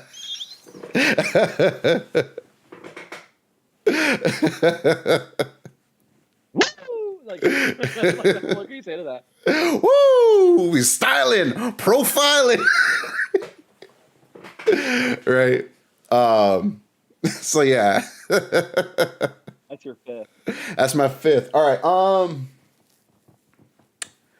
Do you I have feel like any? he's more rapid fire, dog. I know, but the thing is, like, it adds conversation, and I love it. Is there anything? Is there anything that you collect from childhood that you still collect now? No, No. no, no. Memories. Memories. That's a good one. Oh, what's your favorite food that you recommend to people? That's local to you. Whenever they come down to see you, if they're from out of area. Fun fact: I actually have a running list of restaurants that I that are either like I have like this list of places to go within San Diego that are categorized by Mexican food, general food, things that I think are highly rated by like Yelp standards or Google ratings or whatever, and then Hmm. a bunch of other stuff as well. My favorite go-to place though at the moment is City Taco in North Park. So, Mm. not like it used to be fancier, people were like all about it, but like it's great for like varied takes on tacos. All right. Um, let's see. If you do a lot of gaming, what's your primary gaming thing? Like gaming system? Oh, gaming system. I was Yeah. like, are we talking about like what are those called? Visual novels? Like, no, like real. We're not talking about Doki Doki Literature Club or anything like that. No. Or Danganronpa, I think Shout is out, another one, weird one. yeah, shout outs to Dan Salvato. The no, the my gaming thing. Um, my gaming thing is playing on the Switch, and I've been playing Fire Emblem lately. So I Mm. think tactical games are like my cocaine. It's truly your Jamie Jam right now, huh? Well, I mean, I put all my time and thought into like, how do I optimize this person to be the best archer ever? Like that's like that's unhealthy, but I love it. There's a person who said, "Yeah, I realized my favorite game is just called spreadsheets." That's no, sincerely, like the things that I have done, the unholy formulas that I've written in spreadsheets just to get like the optimal character. That's a good one. That's a good one. All right, I think that was seven. So number eight. Which major did you not go to that you realized, whew, dodged a bullet going not going there? Never felt like that. The No. no, never. I think jokingly I've made like cracks about it because no, but I've never felt that way. Okay. Is there one that you regretted not being able to go to recently? Yeah, not recently, but like I think one of the Smash camps. I would have loved to have gone to one of the Smash camps, but I think I was just completely pooped and I just couldn't make it. I was physically just exhausted. All right. So I'm not going to count that as 9, even though I asked the second question. No, you're fine. All right. It doesn't count, sorry. Oh, Give me 4 people you would want to take on a road trip with you from SoCal all the way to New York for a just to compete in a local. And Just to compete. any player, like you're gonna go compete at nightclub. So you're gonna take a group of whoever from over here, and you're gonna drive cross country to go compete in nightclub. Steech is my number one. So Steech is like San Diego, incredible player. I would take him. I would take Subtails. Subtails is another kind of local player that I had an amazing road trip with. Like I'm thinking like who would be kind of like really fun in the road trip type of thing, but who also would kind of compete and like turn heads. So like Steech, Subtails, who would turn heads and make people think about things differently, or who would I take that would have like if they would have like a life affirming experience and would be able to kind of like grow from it. Fiction. You okay? So like you joke about fiction and stuff, but like sincerely, I've known fiction for so long. That guy's on another level in terms of like life experiences. Um, this is hard because I have 2 more people, right, to bring with me. Yep, we got 2 more people. Who would be really fun? A nightclub. Is it melee only? Can I take an ultimate person? It doesn't matter. You're taking them to compete at nightclub. It doesn't matter. They could be HDR only. They could be PM only. They could be 64 only. They could be rivals only. I think another person, just because I'm thinking of like, I would take a. Who's really good that doesn't really go anywhere, or who's like SoCal maybe. Who needs like a life experience? I need someone to kind of balance out my energy. I would probably take Mimsy, I guess. I'm looking at like San Diego people that I would take to this type of thing. Oh, and I would take Mimsy, and then I'd also take Kopaka. Fuck that guy, but I'd take him. Awesome. No, I wouldn't take Mimsy. I would take Snake. So I would take Snake, and I would take Kopaka. So. All right. All right. Last one. Let's think of something either extremely silly or extremely deep. Either or. Either or. Oh God. What to ask?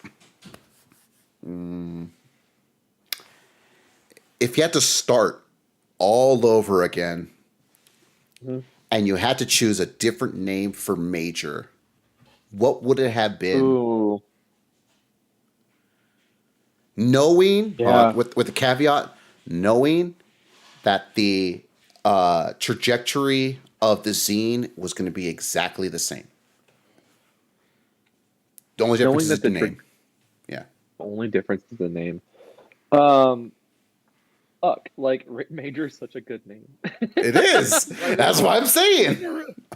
I think Major's a really good name for what it ended up being, and then what it was.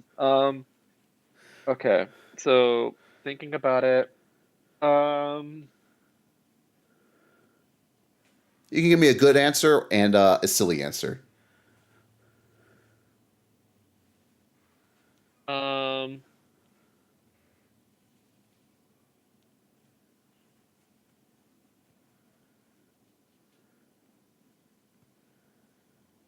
That's crazy. Like, what would it be? It has to be like,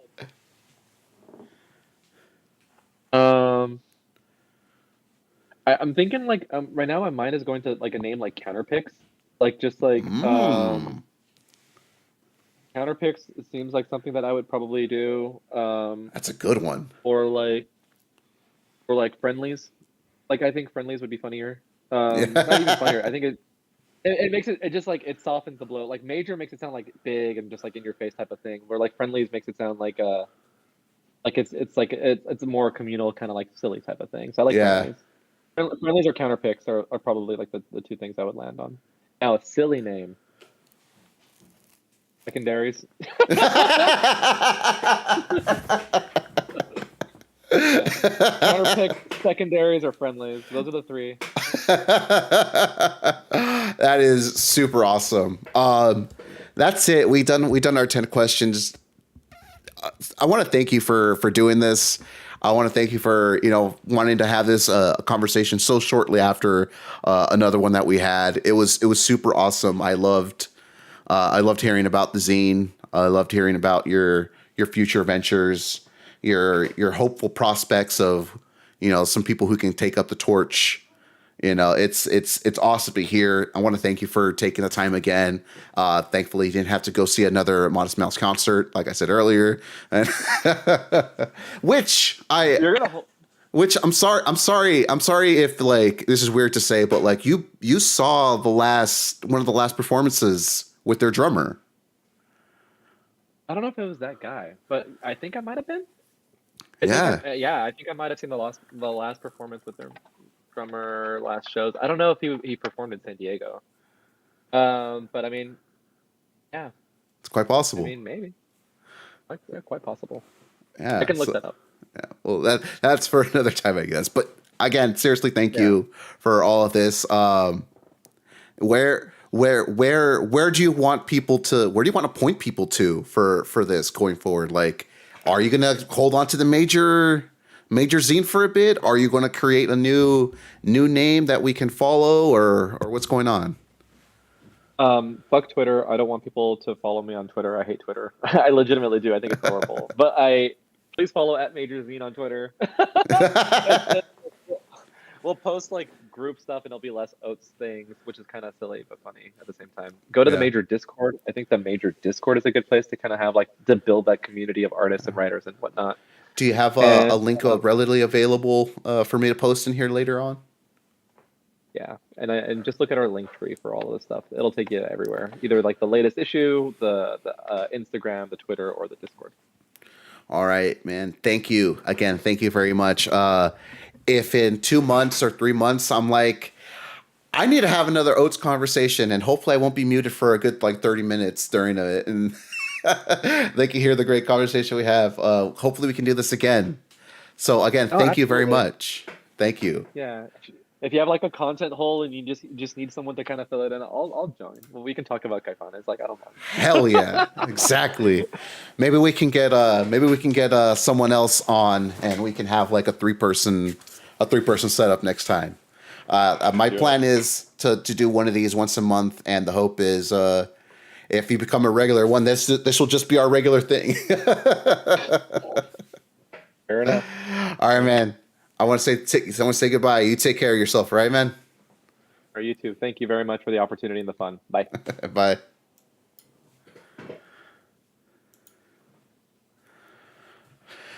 Oh, there's a good amount of time of where all that's just gone. Doesn't exist. You didn't hear it. Later. Thank you for being here. Thank you for watching. Anyone that's watching this, tell us what you think we heard. I mean, you heard him. You heard Oates. You didn't hear me. Maybe you'll guess what I said. I don't know. Well, that's the it. That's the very end. We'll do this again sometime later. Hopefully with less sound issues. So that's it.